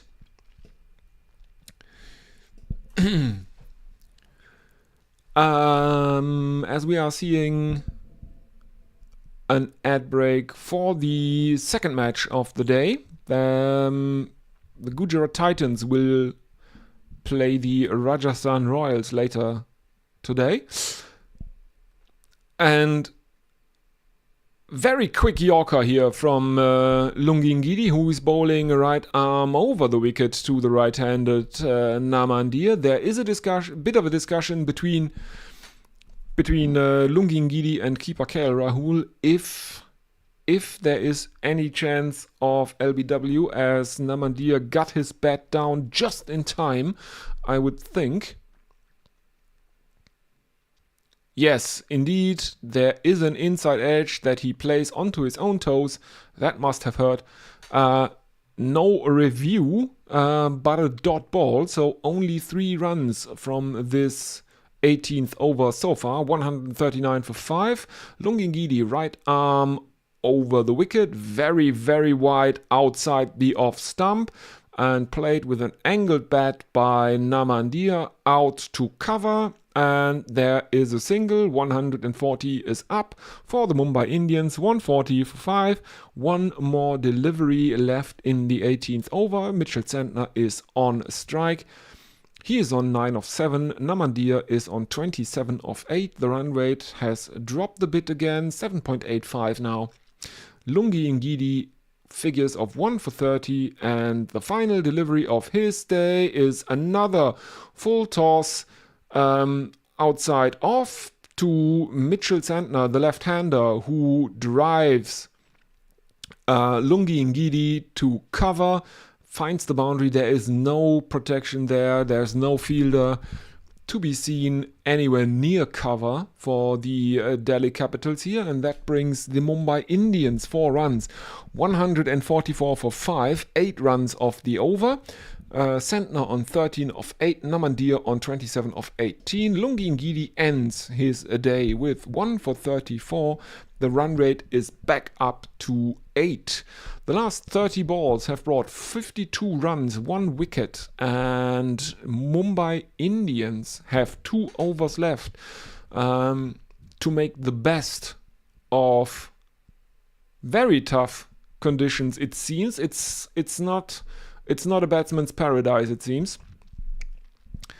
If they keep up the current run rate, they will end on 160. And let's have a look. The Sunrisers Hyderabad, they are the only team to defend a score in this season of the IPL, and they made 226, so considerably more than what Mumbai are looking to be able to achieve. They won by 65 runs because Kolkata Knight Riders collapsed to 161 all out in 16 of 20 overs. 16 of 20 overs, yes, but yeah, I think the Delhi Capitals will be quite confident that they can chase this down, as Natarajan is given another over. He will bowl his 3rd in the 19th, the all-important 19th over. And I can't find that clip of the was it an article by Jared Kimber? He made a very, very convincing point that the 19th over in T20 matches is the one that is most important. Natarajan begins it with a dot ball, then concedes a single to Namandir, a single to Santner, and Namandir is back on strike. 146 for 5. 18 and a half overs are gone. Namandir on 28 of 20. The run rate 7.89. We have long off, deep point, long on, deep mid wicket, and deep backward square leg. In comes Natarajan, left arm over the wicket, pulled high into the air by Namandir, and he finds the fielder at deep mid wicket. That is Stubbs, Tristan Stubbs is fielding at deep mid-wicket. He takes a very, very easy catch. And the 6th wicket of the Mumbai Indians has fallen. Namandia has to go. Caught Stubbs, bowled Natarajan, 28 of 21 deliveries at a strike rate of 133.33. And that brings Corbin Bosch out into the middle.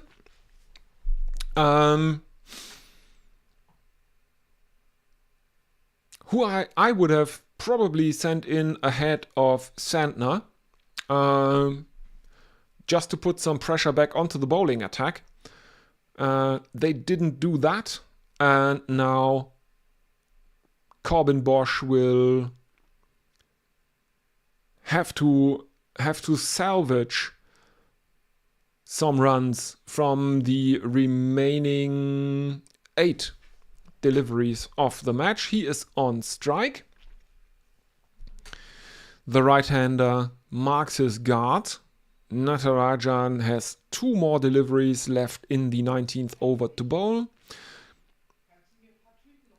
Bosch has played 121 matches in the IPL. He has made 851 runs, a strike rate of 1. Oh no, that's a T20 career. Strike rate of 113. In comes Natarajan, full toss to the right-handed Bosch, who drives it out to mid-off. There is a single. As we are seeing a replay of the Namandia wicket.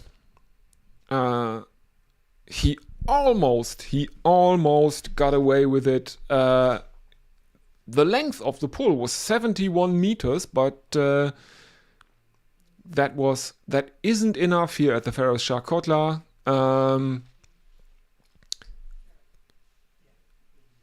Tristan Stubbs takes a very, very easy catch out on the boundary.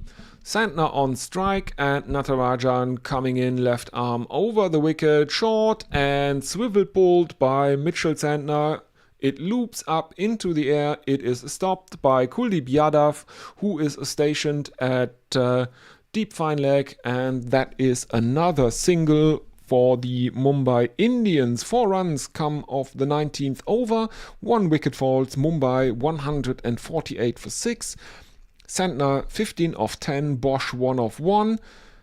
Natarajan ends his day with 1 for 25 from 3 overs. Mukesh Kumar will bowl the 20th over. He who started it ends it as well.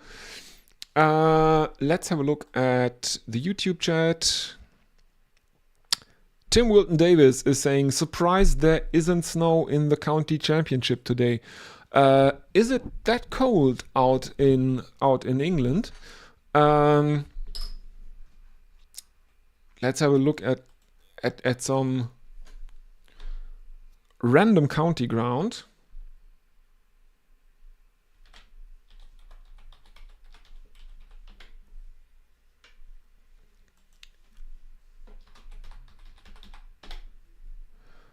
Well, it's around 10 to 15 degrees currently in England, I think. Birmingham, for example, has 13 degrees. Anyway, Manchester, are Lancashire playing in Manchester? No, they're not playing in Manchester. Where are they playing?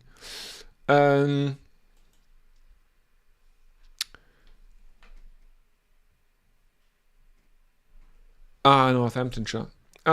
We have a review, I think. Yes, first delivery.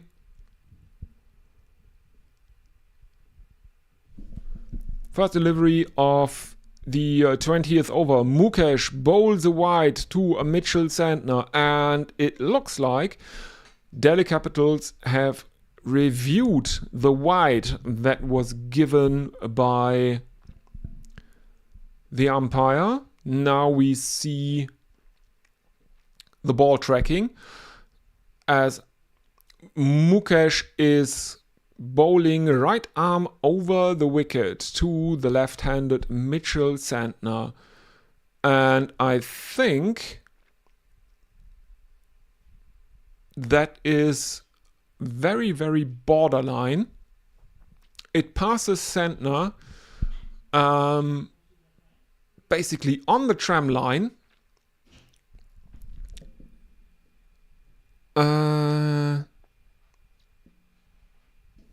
Or was it given as? Oh, it looks like it was given as a wide on height, because Mukesh Kumar banged it in very, very short, and apparently they have measured every player prior to the season, so they can judge wides on height based on biometric data they took, and the ball is coming in above the shoulder, but not above the head, by the calculations of the third umpire. So the white call is revoked, and it is a dot. 148 for 6. Mukesh Kumar steaming in, right arm over the wicket, lofted drive by Mitchell Santner. Two players converging on it. It falls safely in between them. Someone from cover and another fielder from long off coming together. It falls safely in between them. They pick up the ball, and the Indians have run a couple. So 150 is up for the Mumbai Indians in the 20th over, though. 150 for 6, 4 more deliveries to come. Mukesh Kumar is bowling. There is a short third man, there is a short fine leg, and again banged in short, angled across Mitchell Santner, given as a wide again.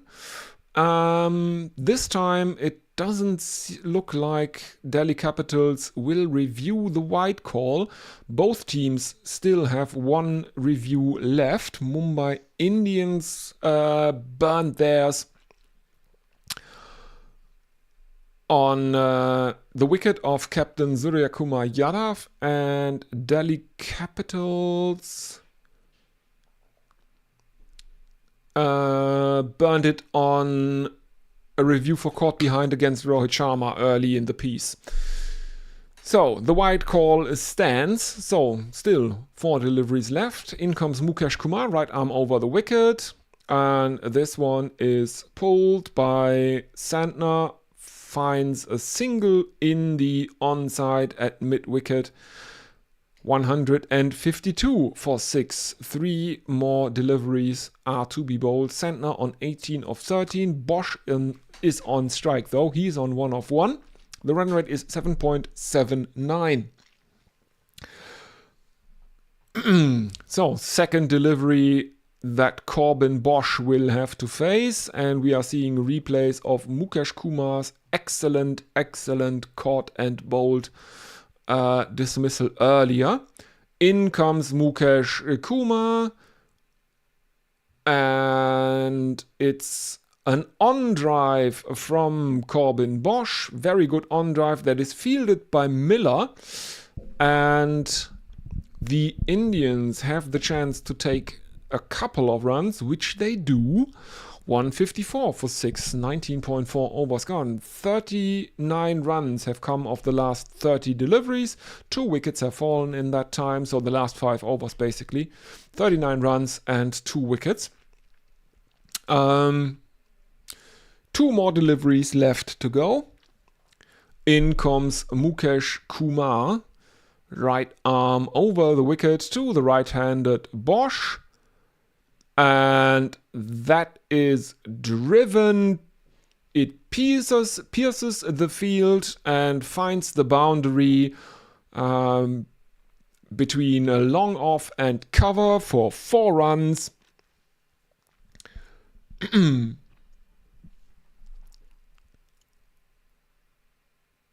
Very good drive this from Corbin Bosch. And Mukesh Kumar looks even grumpier than he did earlier when he was doing good, and he was looking grumpy. In he comes, final delivery of the innings. Right arm over the wicket, and this one is flicked off his pads and misfielded at deep backward square leg, and that is another boundary to end the innings. Mumbai Indians take 14 runs off the 20th over, and they end their innings on 162 for 6 at a run rate of 8.1. Corbin Bosch remains on 11 not out of 4 deliveries. Mitchell Santner 18 not out of 13 deliveries. And Mukesh Kumar ends his day in the field with 2 wickets for 26 runs of 3 overs. So the target for the Delhi Capitals will be 163, and that will be a very, very hard target to defend. The lowest, because it is the only total that has been defended thus far in the IPL in 2026, has been a 200 plus score. 226 is the lowest score that has been defended in the IPL thus far. To be fair, the Kolkata Knight Riders folded for 161 all out in that match. So there is still a chance for Delhi to do the same, however unlikely.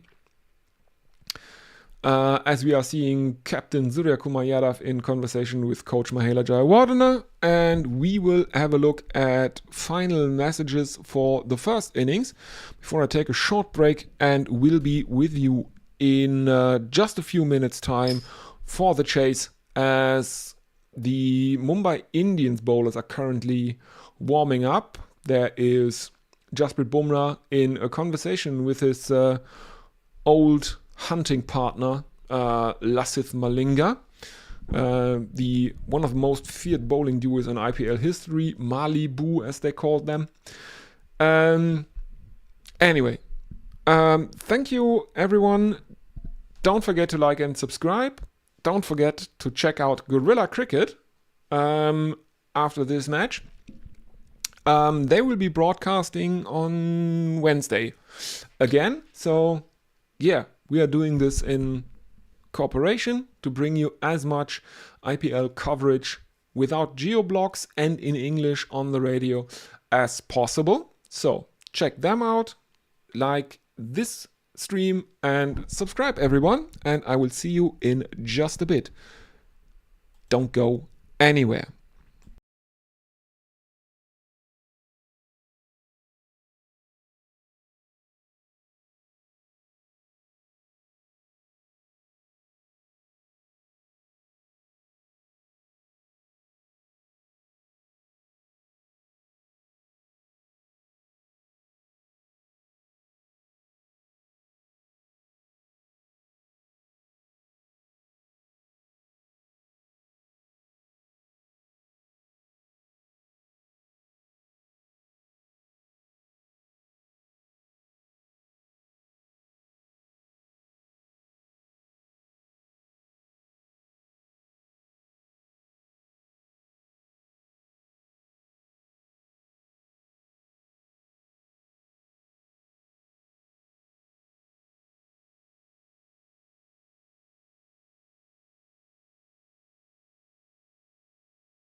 And we are back for the chase of the 8th match of the IPL 2026 in cooperation with Guerrilla Cricket. Check them out after this match, preferably. So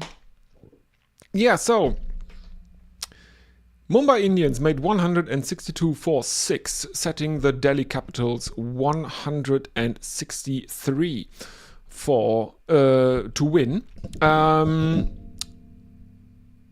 During the innings break, Rohit Sharma was interviewed because before this match he was 10 runs behind Cooper Connolly in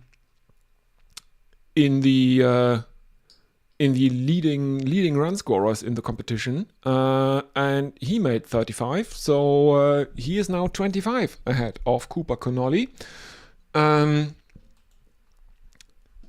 Rohit made a very, very, very, very good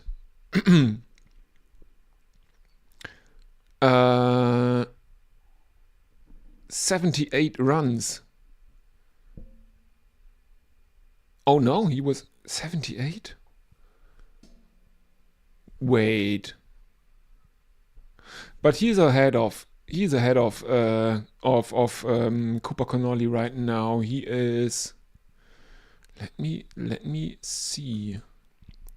He is the leading run scorer because he was wearing the orange cap in the innings break. And oh yes, he's 5 ahead now. That was.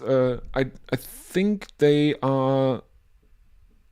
Updating it live, the top run scorers on the website, and he was at 98 at the time, and I was just thinking, I don't remember Rohit Sharma just missing out on a century in the first match, and yeah, he kind of did, but he just made 78, so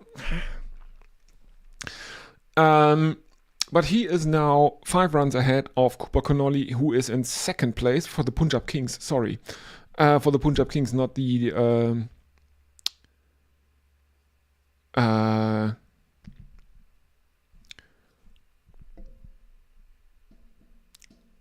Wait, I'm sorry. I'm a bit deranged at the moment, or confused. Cooper Connolly is 108. Rohit Sharma has 113 now. So he is now the leading run scorer in the season of the IPL. As we are getting ready for the chase, Akshay Patel was very good. Mukesh Kumar had a very, very good day. I guess Mumbai Indians are a few runs short of a par score. 170 on this wicket, I would think would have been pretty good. They made 162, so 8 runs short. Probably 170 would have been good. The runs don't seem to come that easy on this pitch. Spin was very, very dangerous. And at times the wicket looked relatively slow. So I guess Mumbai Indians will have substituted Mayank Markande in instead of someone like Trent Bolt.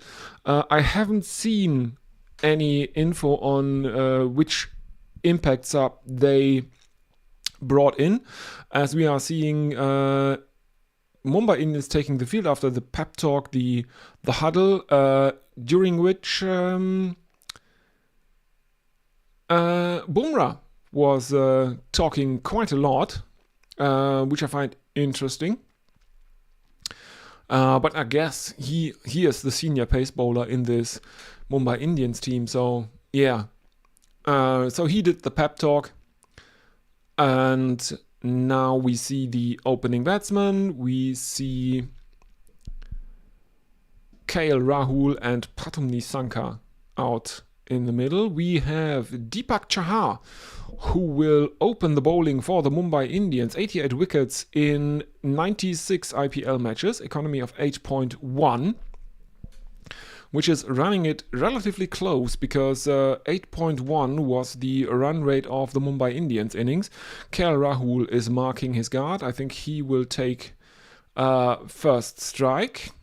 We are seeing Captain Surya Kumar Yadav. Rohit Sharma is on the field. Let me see if I can find who has been subbed in or out.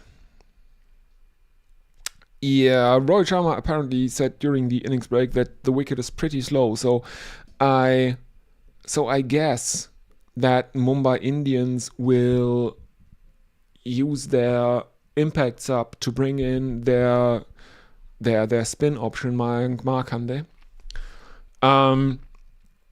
But I haven't seen anything on the screen confirming that as of yet. I haven't seen any substitutions so far.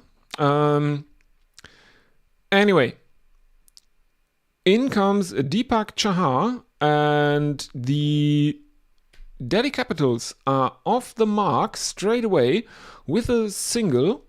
KL Rahul drives the first delivery to Mitchell Santner, who is at mid-off, and there is the first run in pursuit of 163. So Pathum Nissanka is now on strike.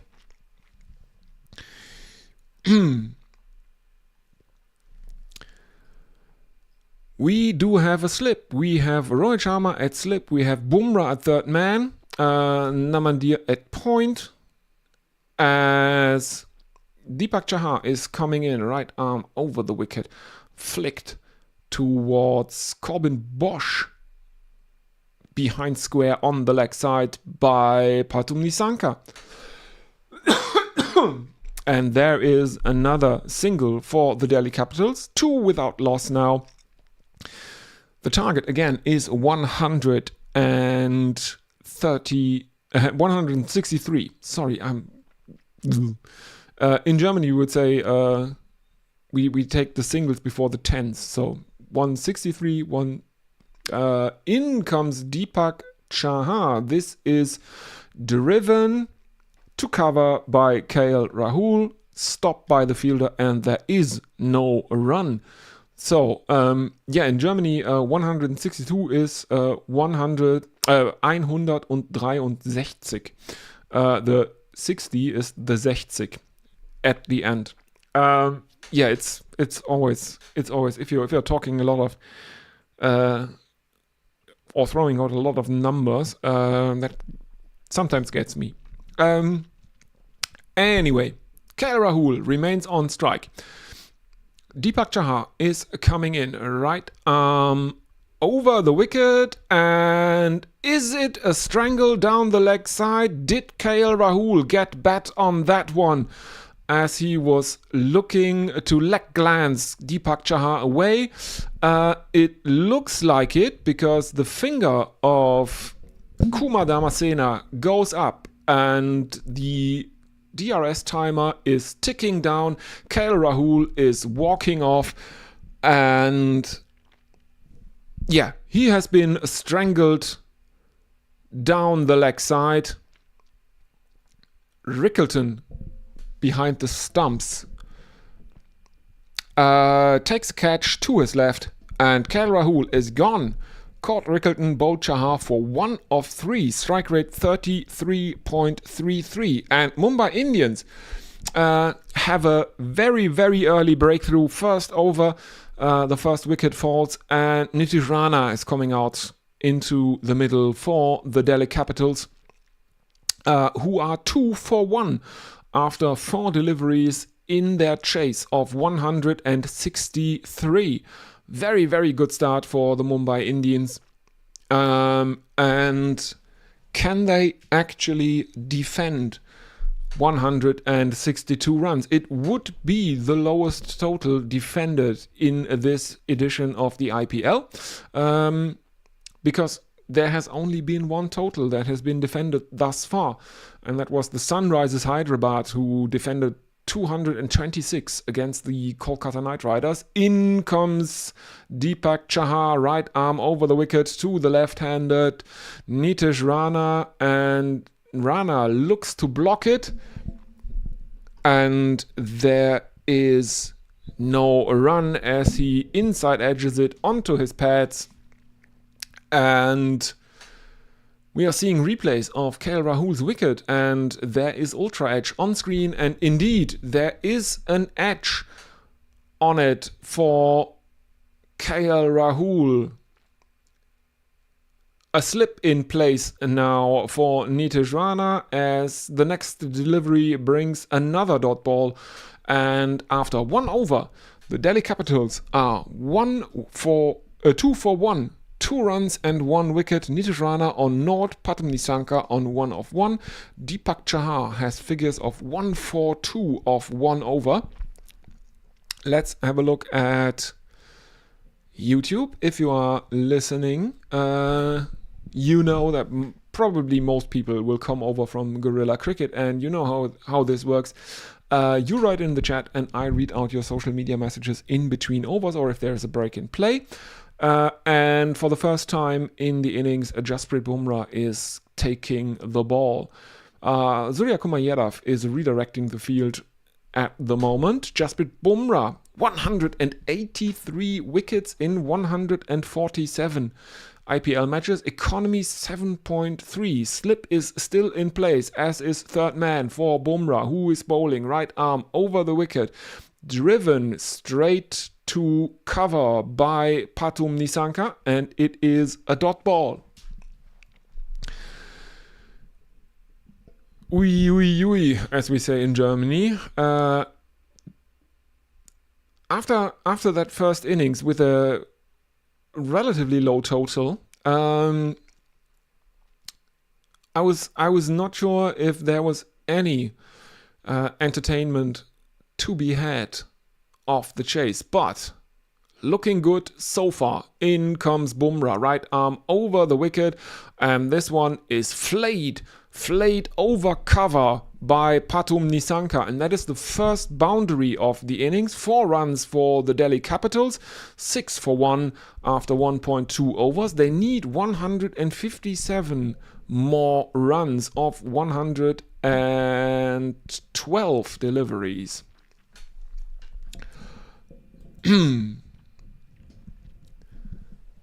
And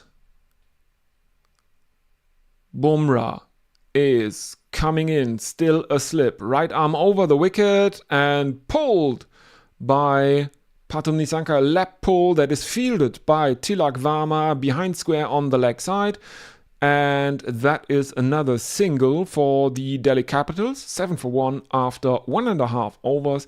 Nitish Rana is back on strike. He is on naught of 2 thus far. Bumrah going back to his mark.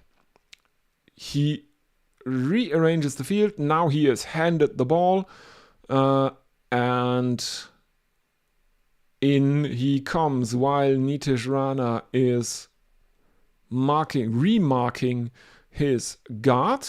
There is deep third man, and there is fine leg in place for Bumrah, bowling to Nitish Rana as well as a slip. Rohit Sharma is at slip. In comes Bumrah, right arm over the wicket to the left-handed Nitish Rana.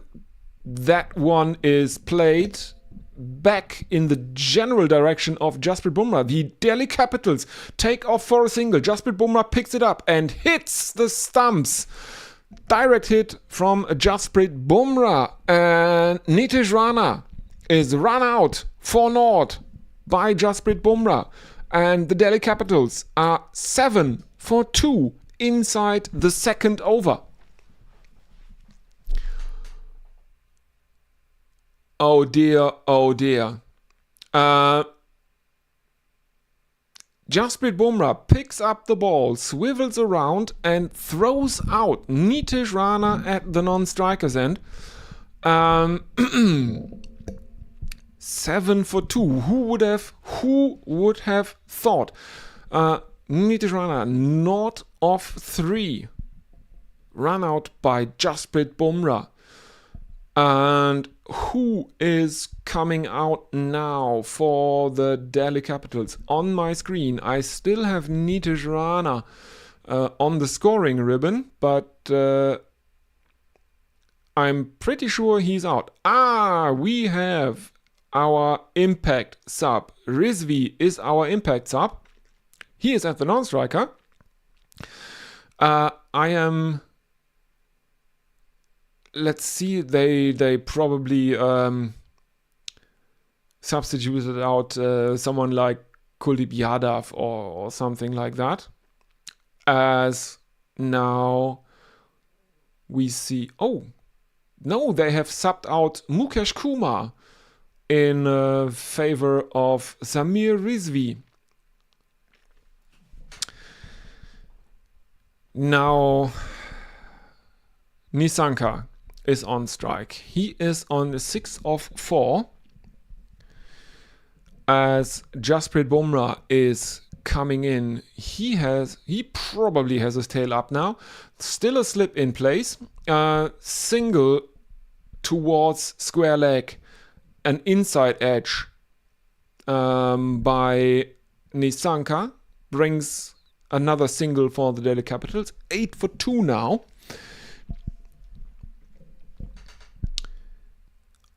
As we are seeing, that is pretty, I have to admit, that is pretty cool what they are doing here on the broadcast. The umpires have action cams on the bill of their caps, and they are using the pictures from those action cameras pretty liberally. They are often showing stuff from a perspective right on the pitch. That's really good. I really like it because both umpires have those action cameras, and their job requires them to look in the direction of the action, and they are pretty close to it. So yeah, very good. A dot ball to end the second over, and Jasprit Bumrah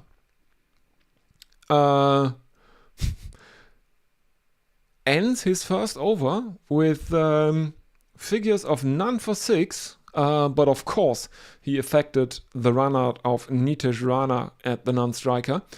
I really want scorecards to say run out and bold R&B for if the bowler runs out a batsman. That would be great. Deepak Chahar is continuing though. He bowls to Pathum Nissanka, and he starts with a dot ball.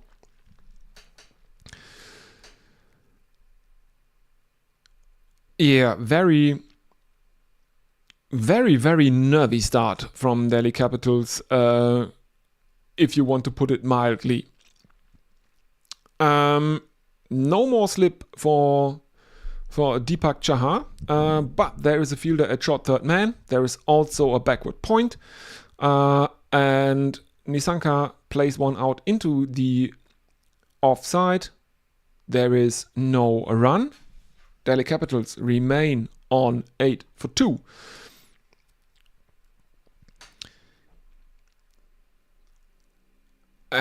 What? Yeah, he has. Deepak Chahar has Nissanka on toast here in the replay. Seems to be a very heavy ball. Nissanka is not really looking good, but next delivery is a bit on the shorter side from Deepak Chahar, and he is pulled to the boundary behind square on the leg side by Pathum Nissanka, 4 runs, and the Delhi Capitals are 12 for 2. Let's have a look. Yeah, it's not going to be a bear game. I don't think so. As Nissanka plays one straight back to Deepak Chahar, hits him on the outstretched bowling hand on the right hand. Chahar can't grab it. that would have been a very, very, very, very good one-handed caught and bowled, and after he gets a hand to it, it almost dribbles into the non-striker's stumps, but no, Rizvi is safe at the non-striker's end. He gets back into his crease just in time, but it looks like Deepak Chahar is good to bowl again. And again, during the last match, there was a very, very, very, very hard caught and bowled chance. Who was it? Sharma. Sharma had a very, very sharp chance, and it would have been an outside chance, and he was said to have dropped the batsman. I don't know who it was. But they did basically say that he dropped the chance, and this time they say Nissanka was dropped on 11 by Deepak Chahar, which is a bit unfair. That was I don't know. It would have taken. He did really, really well to get his hand out in the way and almost grab it. It's not really that he dropped him on 11. It was more like he almost had him caught and bowled on 11. It's a bit unfair to call that a drop, I think.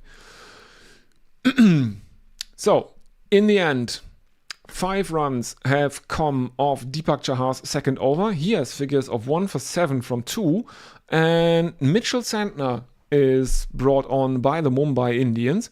So Santner replaces a Bumrah now. And we have slow left arm. We have spin early in the match.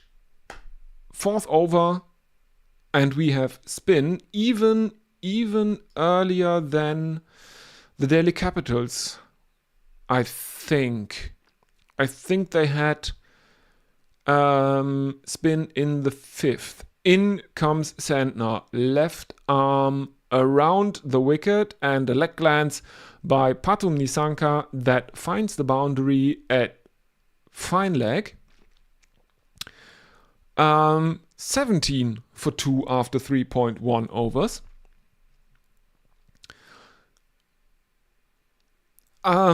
Hopefully, or from Mumbai's perspective, they will hope that their spinners can operate a bit like the Delhi Capitals spinners did earlier in the match, as Santner bowls left arm around the wicket and a reverse lap sweep from Pathum Nissanka. And again, he finds the boundary, this time between extra cover and point. 21 for 2 after 3.2 overs have been bowled. Premeditated reverse lap sweep by Pathum Nissanka. That was a very, very impressive shot, I have to admit. Next one gets an under edge into the turf, and there is no run. The fans in the stands are very, very happy with that shot, as again Santner is swept by Nissanka, but this time there is a fielder out in the leg side. I think that's Tilak Varma. Looks like it is Tilak Varma. And Rizvi is back on a strike. The required run rate is 8.63, as Delhi Capitals are 22 for 2.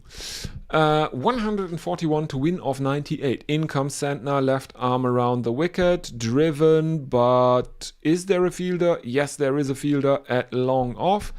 And Delhi Capitals run another single. So 10 runs of the over thus far, 23 for 2.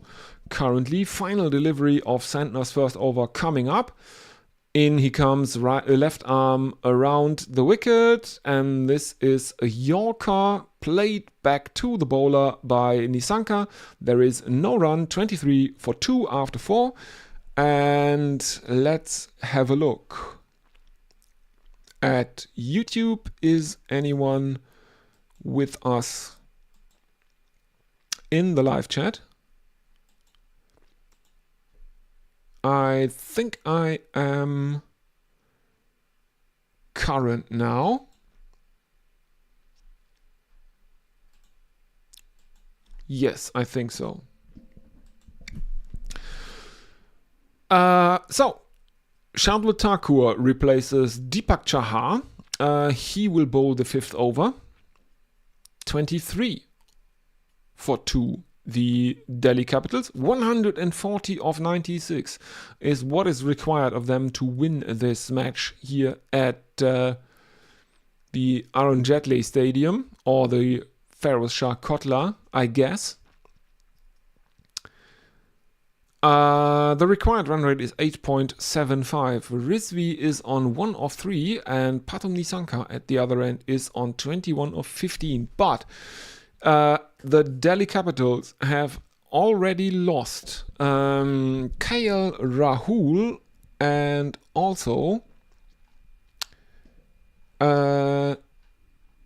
they have lost Nitish Rana, which was a freaky wicket. It was a run out by the bowler Jasprit Bumrah. He ran out Nitish Rana at the non-strikers end after the Delhi Capitals took a very, very ill-advised single, or tried to take a very ill-advised single, and my feed has turned into a slideshow again. But I can tell you that there was a 6 of Shardul Thakur, and now there is another 4 of Shardul Thakur together with the single of the first delivery of the over.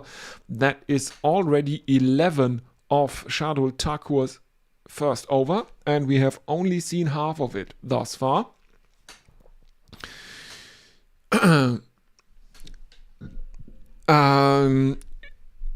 After that one relatively costly over of spin from Mitchell Santner that we saw earlier, now we are back to right arm pace for the Mumbai Indians. There is short third man, there is fine leg, and there is a bouncer bowled by Shardul Thakur. Nissanka was looking to hook it, he missed it, and it is just a dot ball. 34 for 2 after 4.4 overs. Pathum Nissanka is on strike. 2 deliveries are remaining in Shardul Thakur's first over. 11 runs have come off it so far. We are seeing Tilak Varma and slideshow again, but I can see that Pathum Nissanka, I think that was an aerial cover drive. Under any it finds the boundary. Here is the replay. Yes, dancing down the pitch, driven aerially over mid-off, between mid-off and cover, bounces once over the boundary. So 6 fours and 1 6 so far in the innings, 38 for 2. And Shardul Thakur yorks him. There is a fielder coming in from mid-wicket, but he can't prevent the single. And the Delhi Capitals are 39 for 2 after 5. That was a pretty costly over from Shardul Thakur. 16 runs have come off it. Delhi Capitals are 39 for 2. The current run rate is 7.8. The required run rate is 8.26. Patam Nisanka is on 36 of 20 and Samir Rizvi is on 2 of 4. Shardul Thakur, none for 16 from his 1 over. And I think right at this time, Delhi Capitals are ahead of where Mumbai Indians were in their innings. And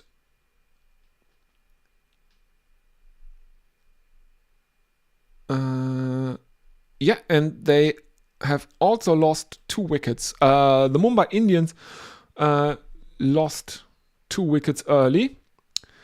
As we are now seeing that Rohit Sharma has been subbed out, and as I said, Mayank Markande has been subbed in. The Mumbai Indians were 32 for 2 after 5 overs. The Delhi Capitals are 7 runs ahead of that. But it is not Mayank Markande who is bowling now. It is indeed Jasprit Bumrah. So, Jasprit Bumrah will close out the power play. He is bowling right arm over the wicket to Nisanka. Dot ball off the first delivery. That was a back of a length outside off bowl from Bumrah. In he comes again, second delivery, right arm over the wicket, outside off Fuller this time, and played to Tilak Varma at deep backward square leg by Pathum Nisanka. Who is the bigger daddy of nailing Yorkers? Is it Lasith Malinga or is it Jasprit Bumrah?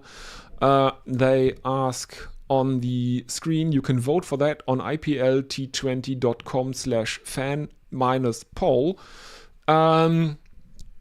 Yeah, they're both very good with their Yorkers. I think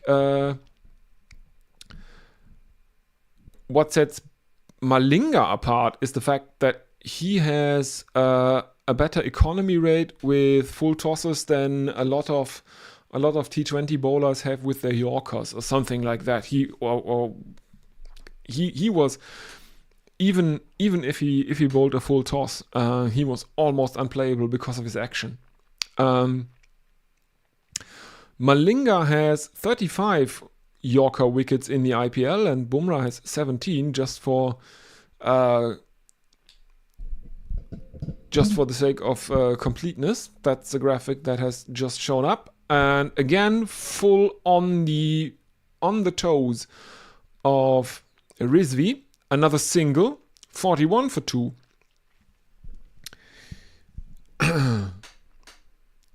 So, the strategic timeout is now available for the Mumbai Indians, they say on the screen. 2 more deliveries are to come in Jasprit Bumrah's second over. His figures may not show it, but he has had a good day. None for 8, but he effected a run out. So he has taken a wicket, even though it doesn't show up in his totals. Next one is a drive, and it almost evades Captain Surya Kumar Yadav, who is fielding at cover, but almost isn't good enough. Nisanka is held to a single, and Delhi Capitals are 42 for 2. In comes Bumrah to Rizvi, and this one is guided to third man. That is Deepak Chahar, I think. And that brings to an end the power play of the Delhi Capitals. A dot ball to end it. 42 for 2. And I think now they were still ahead. Delhi Capitals are still ahead of where Mumbai Indians were at this stage in their innings. But only by a single run. After the power play, Mumbai Indians were 41 for 2. Delhi Capitals are 42 for 2. So just a single run ahead after they had been ahead about 7 runs earlier in their innings. And now we are going back to a Mitchell Santner who replaces Shardul Thakur. In he comes, left arm around the wicket and driven to cover again. And again, it almost evades captain Surya Kumar Yadav, who kind of misfields it. But he prevents a boundary, and the Delhi Capitals are held to a single run. 43 for 2 now. Rizvi on strike. He's on 3 of 7, and Santner bowls left arm around the wicket. It's a slower delivery from Mitchell Santner. Rizvi mistimes his pull shot and is hit just above his gonads in the lower tummy.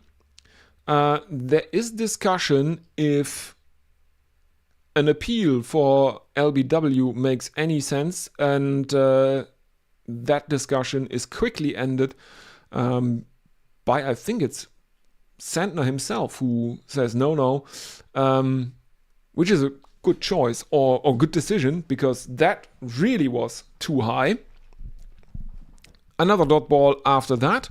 In comes Santner, loopy, almost full toss that is punished over the head of the bowler by Rizvi, and that is his first boundary. 4 runs for Rizvi. He was beaten the last 2 balls, and now he is responding with some aggression. Big front foot stride, and yeah. Third delivery again. Rizvi is down on one knee, looking to pull, and there is an appeal for, I think they are appealing for caught behind. Rickleton, with a wry smile on his face, is talking to the bowler, Mitchell Santner, saying, no, I don't think there is anything on it. And I think that is a good decision not to review that, because Kumar Damasena is looking almost disgusted at how vigorously the Mumbai Indians appeal for something that he just doesn't think is anything. Anyway,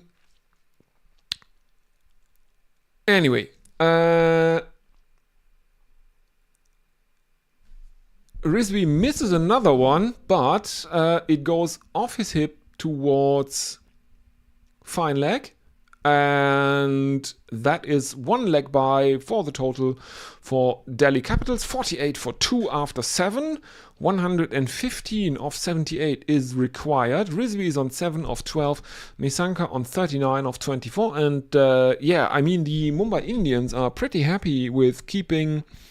are probably pretty happy with keeping Rizvi on strike, because Nissanka is the danger man in this partnership, I would say.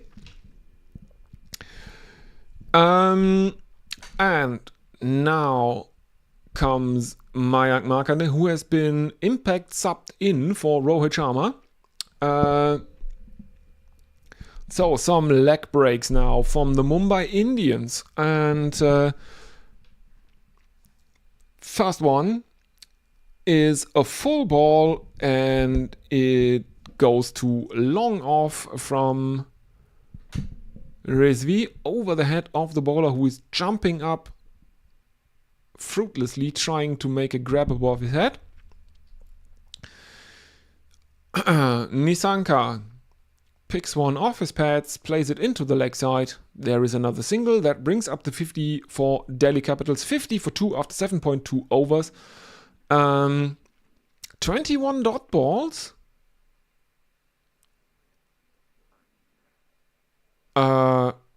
15 singles. Well, okay. Next one is given wide. Down the leg side from Mayank Markande. And he pulls back his line over to the offside. It is driven out to cover by Rizvi, and there is no run. So yeah, the pitch seems to be really, or the pitch is not a really good batting surface, as Rohit Sharma said during the innings break. A bit slow. Runs are hard to come by, apparently, because the Delhi Capitals are behind the Mumbai Indians now.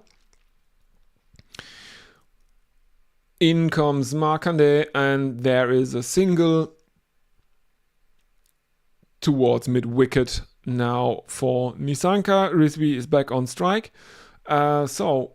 4 singles and a wide, 5 runs off 5 deliveries thus far. Markande with figures of none for 5 of his first 5 deliveries. In he comes, right arm over the wicket and flicked off the pads again towards mid-wicket, this time by Rizvi, and Markande concedes 6 runs off his first over. The partnership is almost 50, 47 of 39 between Rizvi, who is on 10 of 16, and Patam Nissanka, who is on 41 of 26. But Rizvi is hogging the strike here, which is probably counterproductive from a Delhi Capitals point of view.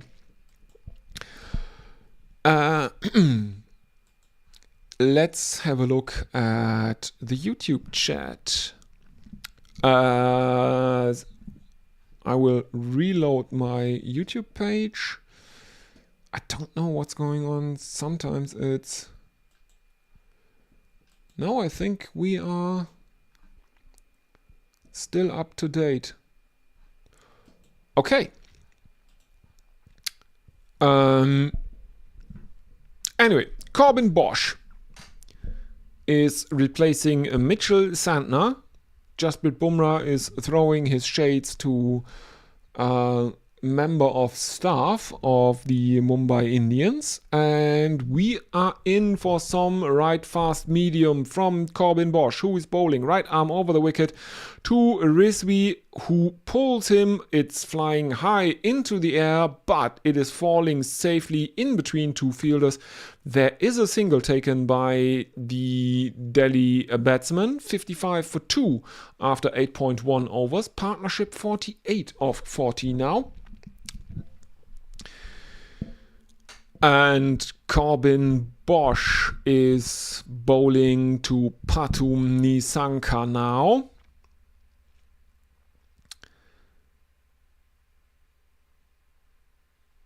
And we are seeing the boundary on the leg side is much further away than it is on the offside, owing to this strip that is used and the layout of the ground. In comes Corbin Bosch, right arm over the wicket, and this is flicked out to deep backward square leg, and that is dropped. I fear that is actually a drop. Who was that? Nissanka, he is stepping across the crease, flicks Bosch high into the air, and there is a fielder running in from the ropes, diving forward, looking to catch it. It is well within his reach, but he drops it.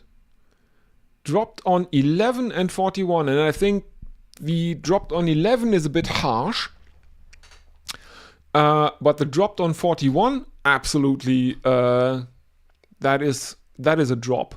That is a drop and a half. And Delhi Capitals are now 57 for 2 because there is a wide bowled by Corbin Bosch.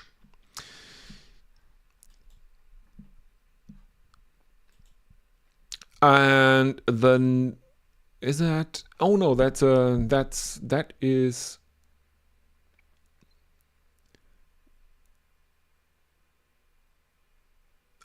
That is a replay. Oh, I think it was Namandir who dropped.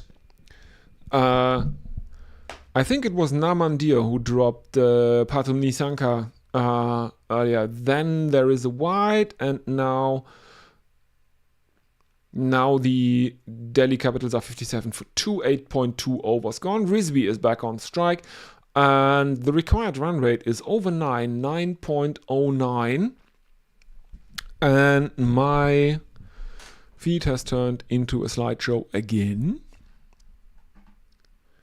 Sorry, everyone. We are back. Zamir Rizvi. Oh, that white brought up the 50 partnership, which is, yeah, I mean, great. Bringing up the 50 partnership with a white, that is quite funny, I think. Yeah, again, slideshow on my screen. Yeah, that they don't really care about the continental European market with that.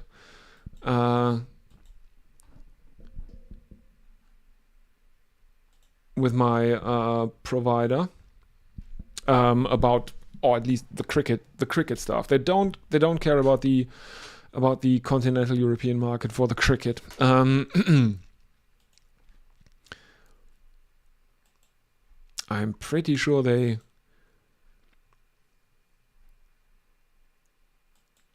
I'm not 100% on the logistics of how this works, but they should have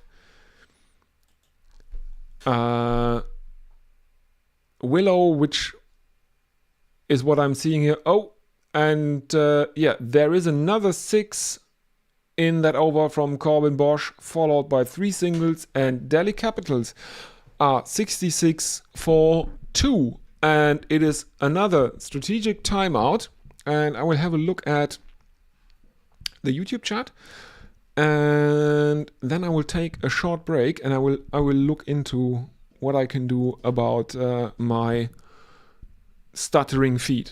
Okay, so don't go anywhere. Check out Guerrilla Cricket. We are doing this in cooperation with, or I am doing this in cooperation with Guerrilla Cricket.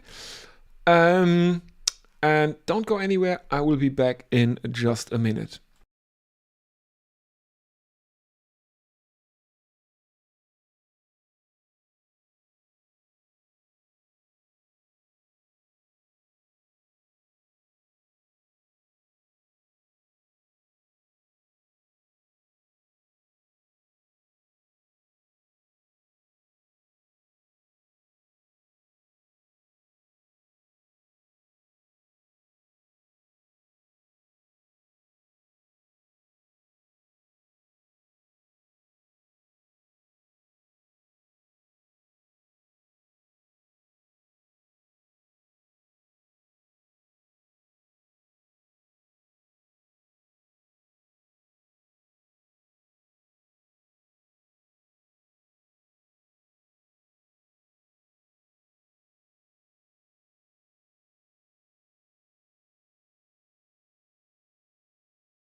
And that is that for the first strategic timeout of the second innings.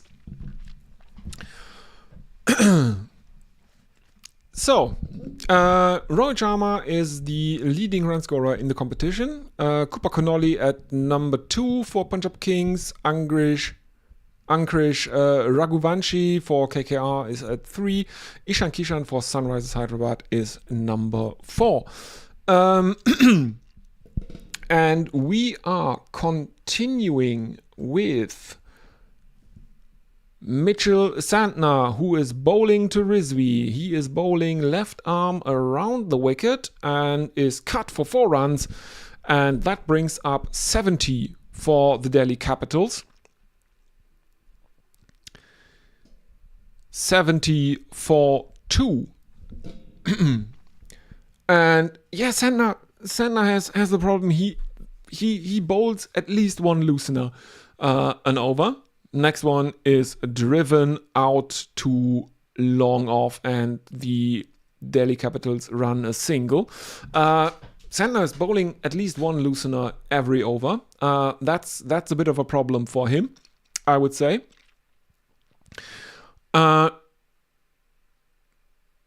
Mind you, Delhi Capitals still need 92 of 64. Sweep shot now, but again, there is a fielder. Very good fielding out in the deep, this time by Tilak Varma, who again saves Santner's blushes because there is just another single. And the third wicket partnership is over 50. They brought up over 60, 66 now. Nissanka is back on strike because Rizvi gets another single. 73 for 2 after 9.4 overs. Nissanka is definitely the danger man in this partnership, as Santner bowls left arm around the wicket and Nissanka tries to pull, misjudges the bounce, gets a top edge. It flies high into the air above the head of Ryan Rickleton, but there is a fielder from fine leg running in, taking the catch, and that is Mayank Markande, the impact sub who was brought in for Rohit Sharma. He takes a sliding catch and Nissanka has to go. Caught Markande bowled Santner for 44 of 30 deliveries, 146.66. David Miller is in at number 4. And that is it's definitely going Mumbai's way at the moment. The required run rate is 8.85, and the Delhi Capitals are meandering around at around 7.5, just below that. There is still one more delivery left in the 10th over, and they are 73 for 3, so 7 point something at the moment, a bit over 7.3. IPL career of David Miller, 143 matches. Didn't catch how many runs he made and what strike rate, but he's coming in at a crucial time for the Delhi Capitals, the left-hander, and Mitchell Santner is going to switching to over the wicket to David Miller, who plays it out into the offside. There is no run. So yeah, the required run rate has now climbed to 9. The current run rate is 7.3, and they need 90 of 60. Rizvi is on strike now. After a very slow start, or a rather slow start from Samir Rizvi, he has now moved on to 25 of 23, and Corbin Bosch is given another over. After he went for 12 in his first, had Patum Nissanka dropped in the deep by, I think that was Namandir. maybe he has a bit more luck this time, as he comes in right arm over the wicket to the right-hander Rizvi, who cuts him straight to backward point. There is no run. The score remains 73 for 3. A reminder, the target is 163 after the Mumbai Indians couldn't really make any runs either. Now we're seeing an interview with the... oh, no, we are back. Corbin Bosch, and aerially driven over cover by Rizvi for 4 runs. There was a fielder at cover, but it flies way over his head, finds the boundary, and DC are 77 for 3. Rizvi moves on to 29 of 25 after a slow start to his innings. He has now been able to accelerate. And we are hearing an interview with Paras Mambre, the Mumbai Indians bowling coach. And ooh, what has happened here?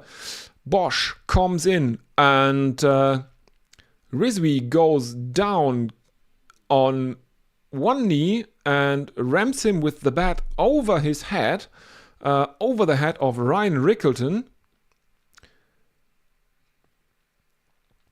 and finds the boundary straight behind the keeper, and that is another for 81 for 3 now. And these runs are crucial for Delhi Capitals at the moment. I mean, if they can get to,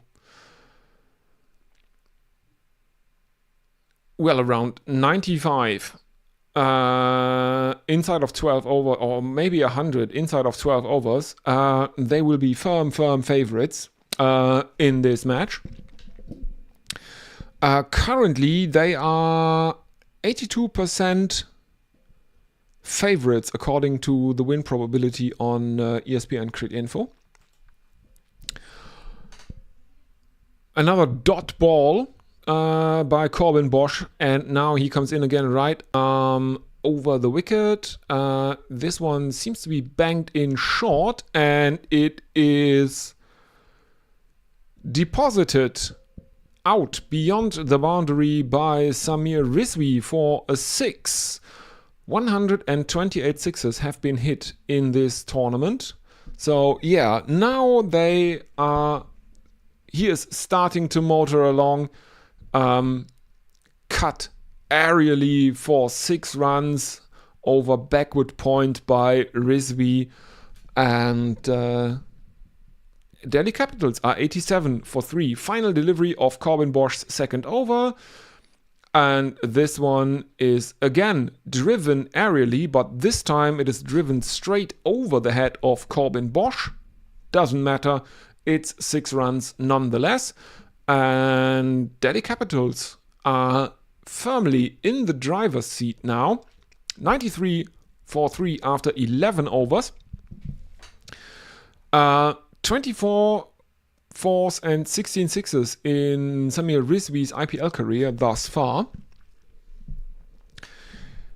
Let's have a look if anyone is with us on YouTube. I think I am up to date with the social media.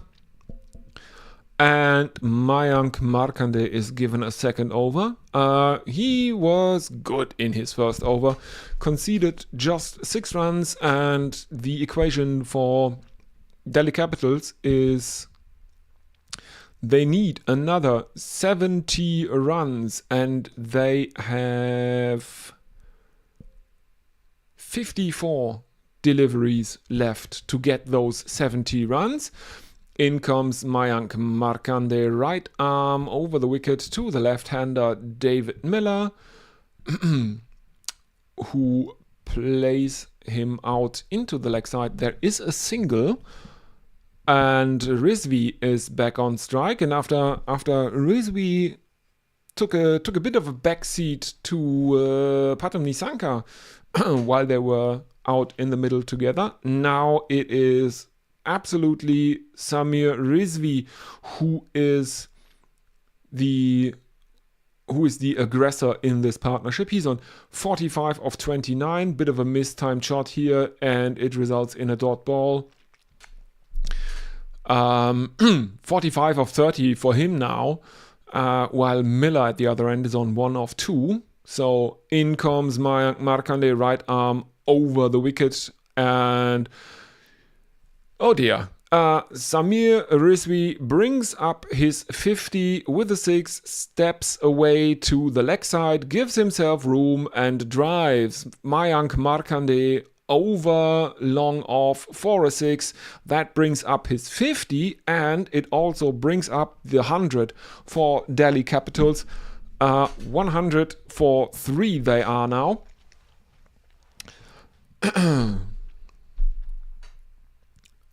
And it looks a bit like Samir Rizvi has decided now to end this match early, because next delivery is greeted by a flamingo shot that would make Kevin Peterson envious.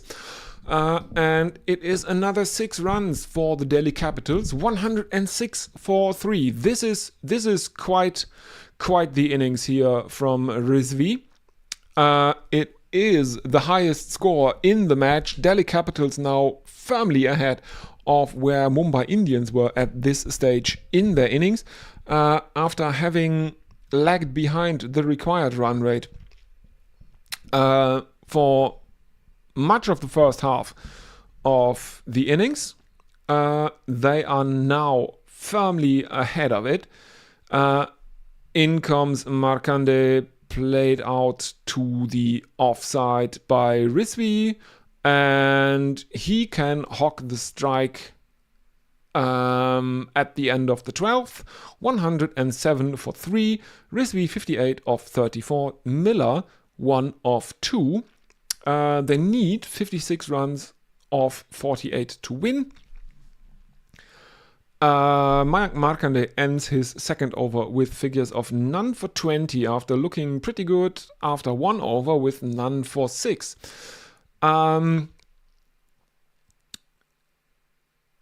Delhi Capitals are firm favorites here. 14 runs coming off the 12th over.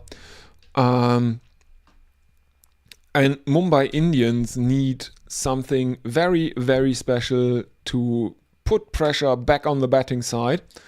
I would think maybe give Bumrah a third over. Yes, they are actually going to do that. They are giving Bumrah his third. Bumrah up until this point of 2 overs, none for 9.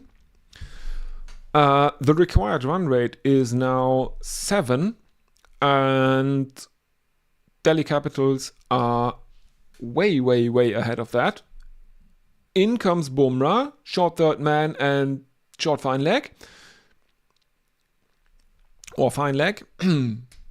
Play and a miss from Rizvi, and Bumrah is, well, is grimacing with drawing his lips back from his teeth.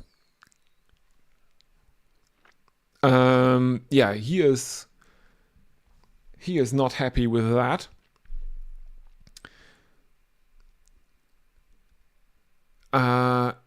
In comes Bumrah again, guided but straight to short third man by Rizvi. There is no run again. 1-7 for 3.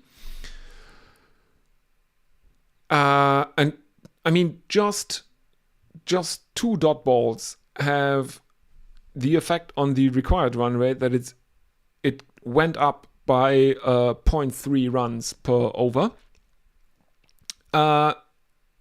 Rizvi is now the player with the highest strike rate in the match, 161. In comes Bumrah for the third delivery of his third over. Full toss and missed by Rizvi. Ryan Rickleton takes the ball and misses the stumps with an attempted direct hit. There is an appeal for something. Is it for caught behind? DRS timer is ticking down. Ryan Rickleton is looking sheepishly into his gloves. And the Mumbai Indians have decided not to review. Oh, it might have been for LBW. But there is an inside edge, as the replay shows on Ultra Edge. There is an inside edge onto the back pad of Samir Rizvi. And they have run a single. That was a bit confusing because there were too many close-up shots of that. You can't really see the action, what's going on. Miller on strike now, plays out a dot ball from Bumrah, 108 for 3. He is on 1 of 3 now.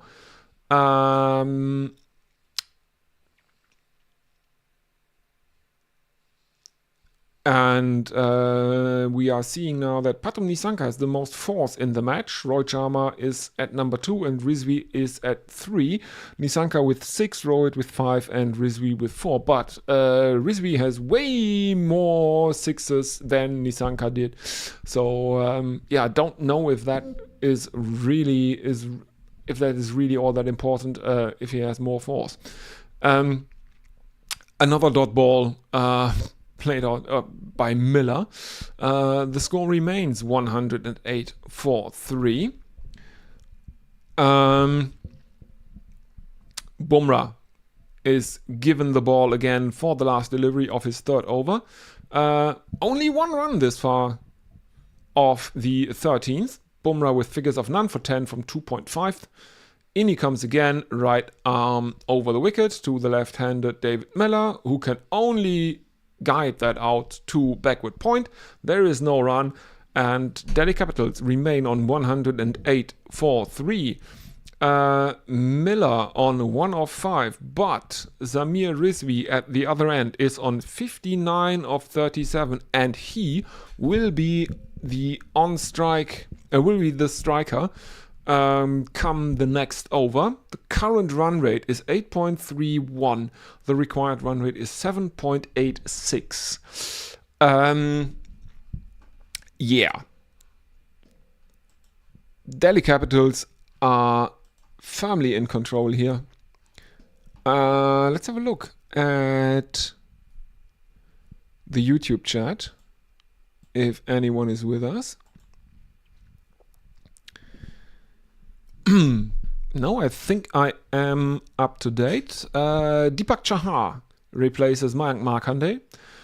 In he comes, right arm over the wicket, and this one is hammered through the covers by Samir Rizvi, and he finds the boundary. There are at least 2 fielders running after it, but to no avail. That's another boundary for the Delhi Capitals. And that means they are 112 for 3 now. According to ESPN Cricinfo, they are now 91.11% favorites.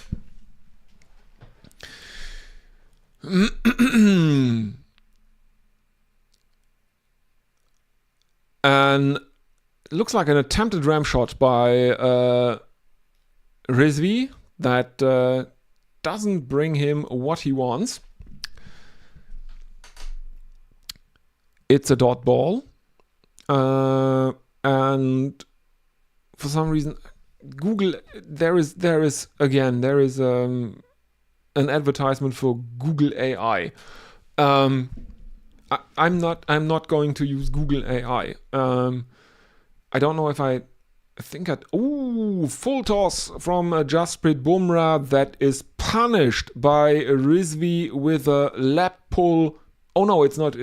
Obviously, it's not Bumrah. It's Deepak Chahar.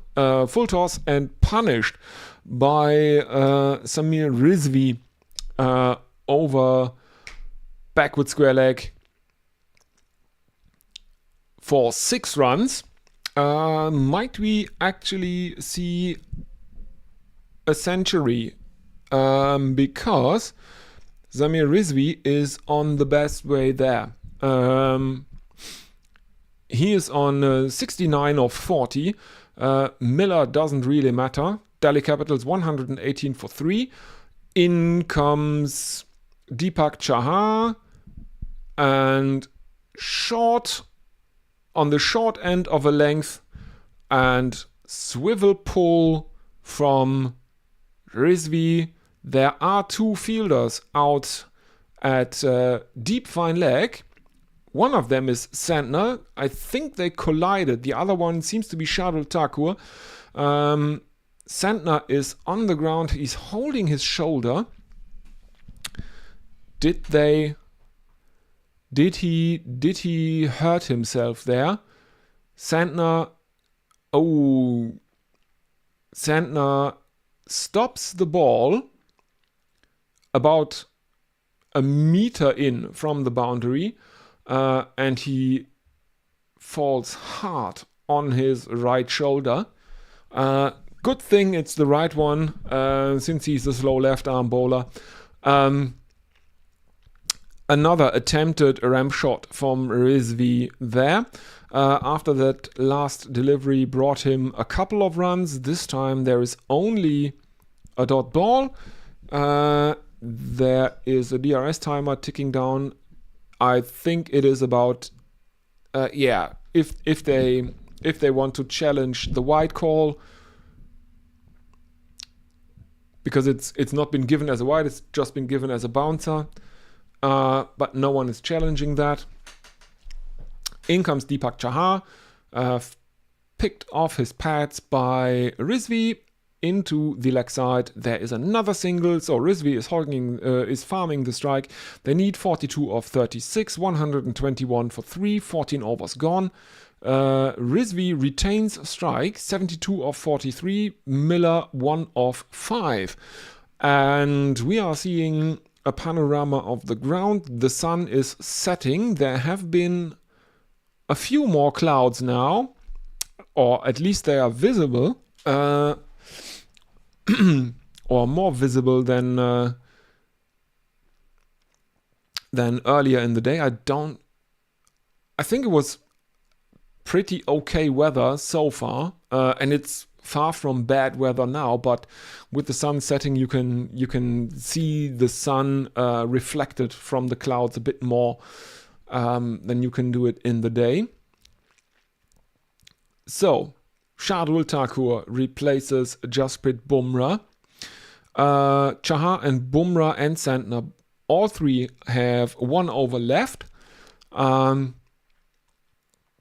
In comes Shardul Thakur, right arm over the wicket, short outside the off stump, and an uppercut from Rizvi that finds the boundary at deep backward point, 125 for 3.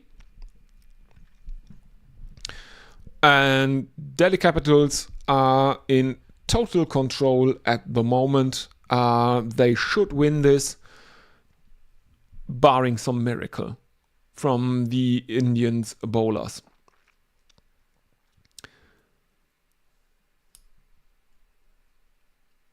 "52 runs the partnership for the 4th wicket of 26 deliveries, so strike rate of 100 for this partnership. And Shardul Thakur has figures of none for 20 from 1 over and 1 delivery. Rizvi on 76 of 44. They need 38 of 35 to win. In comes Shardul Thakur. Everyone who can is out of the circle. And this time Rizvi mistimes a pull shot. Is hit on the hip though, And because there is no fielder inside or on the square, they run a leg by. I would think it's a leg by. Is it really given as a run? It is given as a run here. 77 of 45 now. That didn't look like he got any bat on that. Miller is on strike now. 1 of 5. Wouldn't that be fun if David Miller now got out while Rizvi is motoring along and Miller getting out or maybe even hogging the strike? In comes Shardul Thakur, right arm over the wicket to the left-handed Miller, who squeezes one out into the offside. It is fielded at extra cover. There is another single.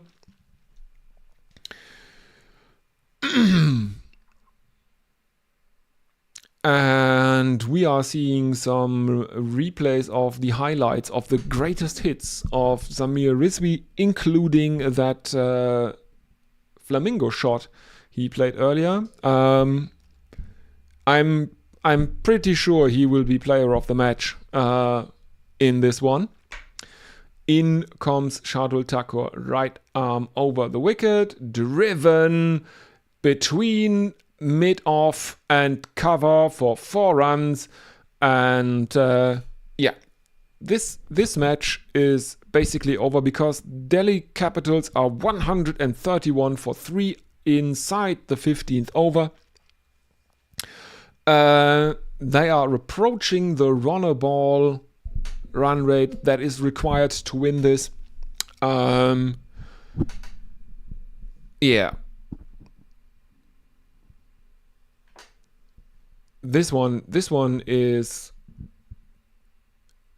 in the books. After it looked like it might actually be a tense game after or during the power play. It has now turned into a bear game. I say that with confidence. Delhi Capitals are bossing the chase here. We are seeing some replays for something. Oh, there's a wide now given, and in comes Shardul Thakur again. Another shorter ball outside the off stump, and Rizvi is looking to guide it past the keeper, misses it though. There is no run, 132 for 3. Final delivery of Shardul Thakur's second over is now coming up, and we are at a required run rate of run a ball. 31 required of 31 deliveries. Rizvi on strike, 81 of 47. Final delivery of Shardul Thakur's second over, and in he comes, right arm over the wicket. And this one is absolutely smashed over cover. There is no bounce. This is a 6 runs. And Delhi Capitals are 138 for 3. 17 runs have been scored in the 15th over. The required run rate has dropped to 5. Samir Rizvi on 86 of 48. David Miller 2 of 6. And Shardul Thakur none for 32 of 2. And Bumrah has to bowl earlier than he wants to, and we are seeing on the sidelines a slow motion of Lassit Malinga looking on very disapprovingly and shaking his head in slow motion. Bumrah has to bowl earlier than he wants to, I guess. Let's have a look at the chat. No, I seem to be on up to date there. If you are listening, do let me know in the chat. That really helps. It's always fun to talk to the viewers, to the listeners. And Miller begins with a single He is quite happy to play the Jack Leach role in that sequel to The Miracle at Headingley. The second Miracle at Headingley. So, Rizvi is back on strike. He is on 87 of 48. In comes Bumrah. Short third man is in. Guided towards short third man, who can stop it, but can't prevent the run. A single. And Rizvi is very, very annoyed that he has been called through for a single by his batting partner David Miller. 140 up for Delhi Capitals. He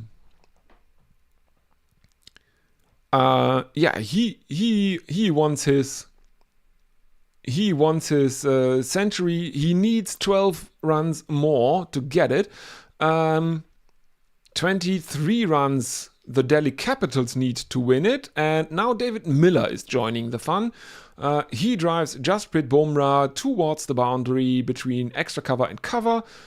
His first boundary of the match.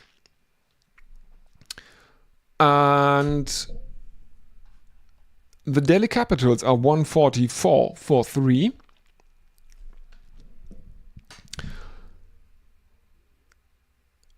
Yeah, that's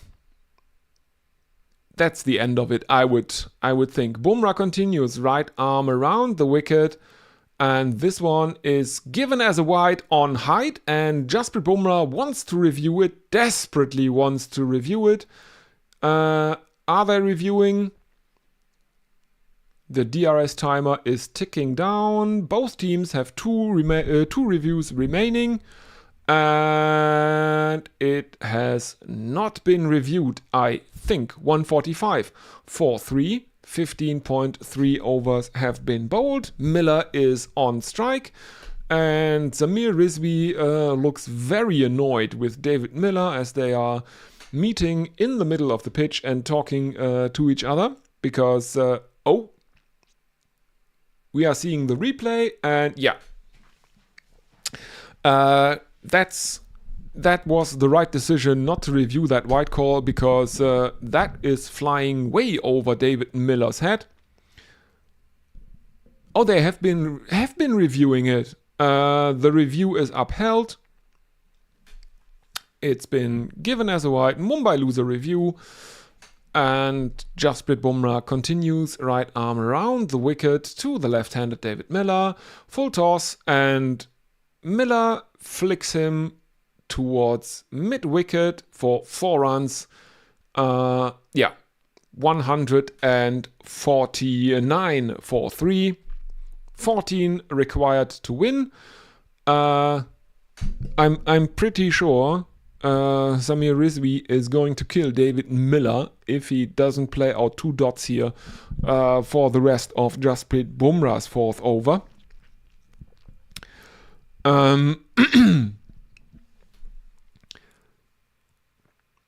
Because Zamir Rizvi will need those 14 runs to complete his century, the potential.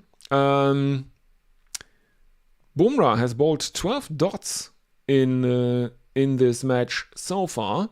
That was the green dot ball promotion. Each dot ball that is bowled in the match means that 19 trees are planted. Don't ask me why it is 19 and not some nice round number. Well, there is another dot ball. Final delivery of Jasprit Bumrah's evening. In he comes, right arm around the wicket, defended back towards the bowler by Miller, dot ball, and that's another 19. That's another 19 trees planted. And that brings us to another timeout. If anyone is listening please do use the chat. No, I think I am up to date here. Well, I will take a final short break in the coverage of this match. And I will be with you in about 2 minutes. Don't go anywhere.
And we are back. Corbin Bosch is bowling his third over.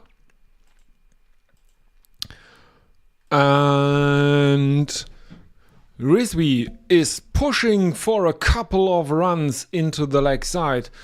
He brings up his 90. 12 more runs are needed for the Delhi Capitals to win. 151 for 3 in the 17th over. In comes Corbin Bosch. Right arm over the wicket and high into the air by Rizvi, and he wants too much, and this time he is out straight down the throat of Tilak Varma at long off, and Rizvi, after all this work, is throwing his personal milestone away, but he can probably take solace in the fact that he basically single-handedly won his team this match, made over half the required total, and Corbin Bosch has his arms up, but his face says, oh, yeah, fuck. 151 for 4. Applause for Rizvi as he is coming back to the dugout. Caught Tilak, bowled Bosch 90 of 51, strike rate of 176.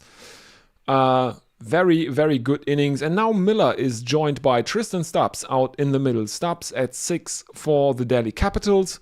They need 12 runs. They have 22 deliveries to make those 12 runs. Should be an open and shut chase. Haha, see what I did there.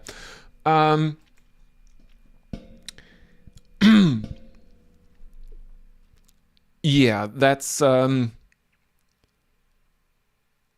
that would require a minor miracle. Bosch, Yorker outside off stump, pushed towards cover, single taken. Tilak Varma stopping that ball again after taking the catch. A strike rate IPL career strike rate of 160 for Tristan Stubbs. And he is in the mood to make some jokes, apparently, out in the middle. 11 needed of 21. The required run rate is 3.14 pi. A leg glance from Miller now. That is stopped by Ryan Rickleton, and they think about taking the single, but decide against it. There is no run. So that's another 19 trees planted.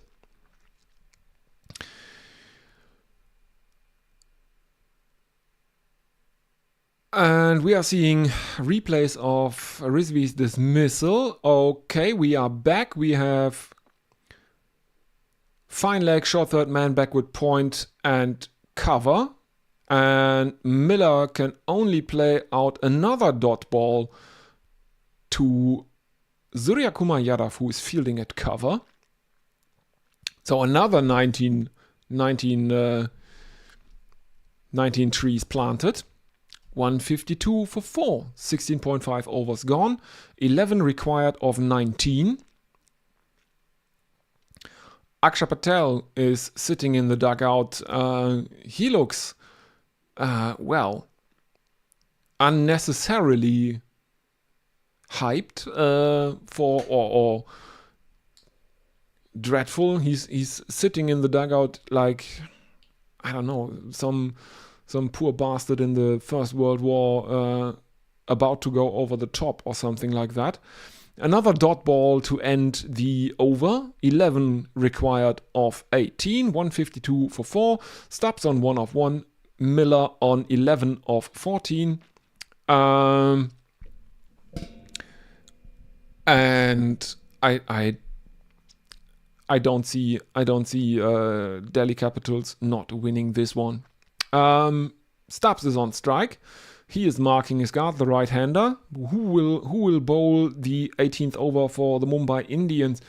Suryakumar Yadav is talking to his team.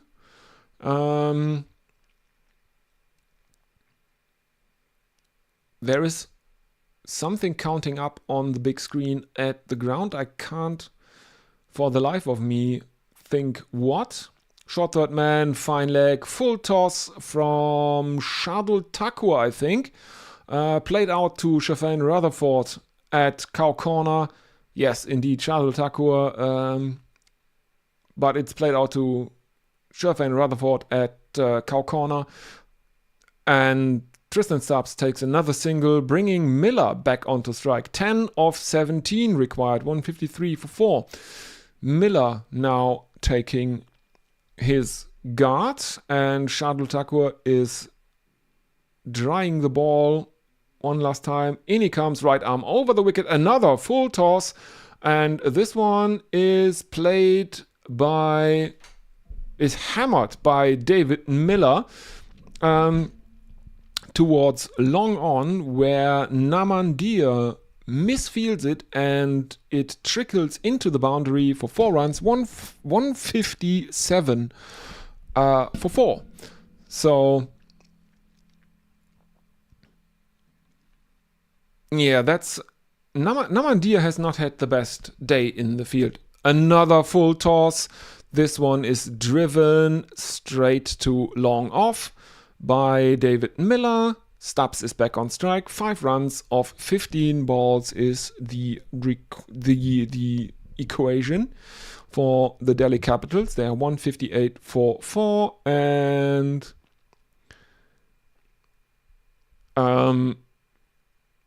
Lasith Malinga is unable to watch that tragedy that his team is playing out on the field. Another full toss.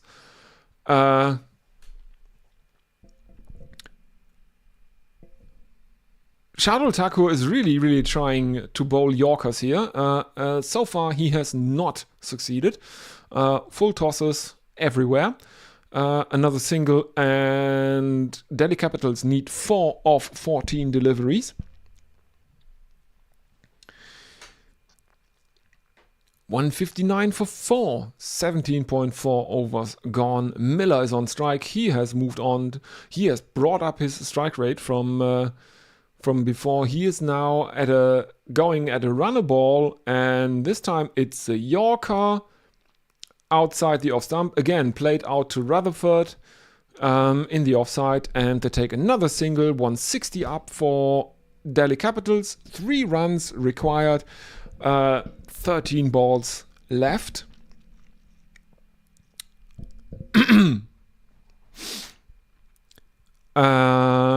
Stubbs on 3 of 3, Miller on 17 of 17.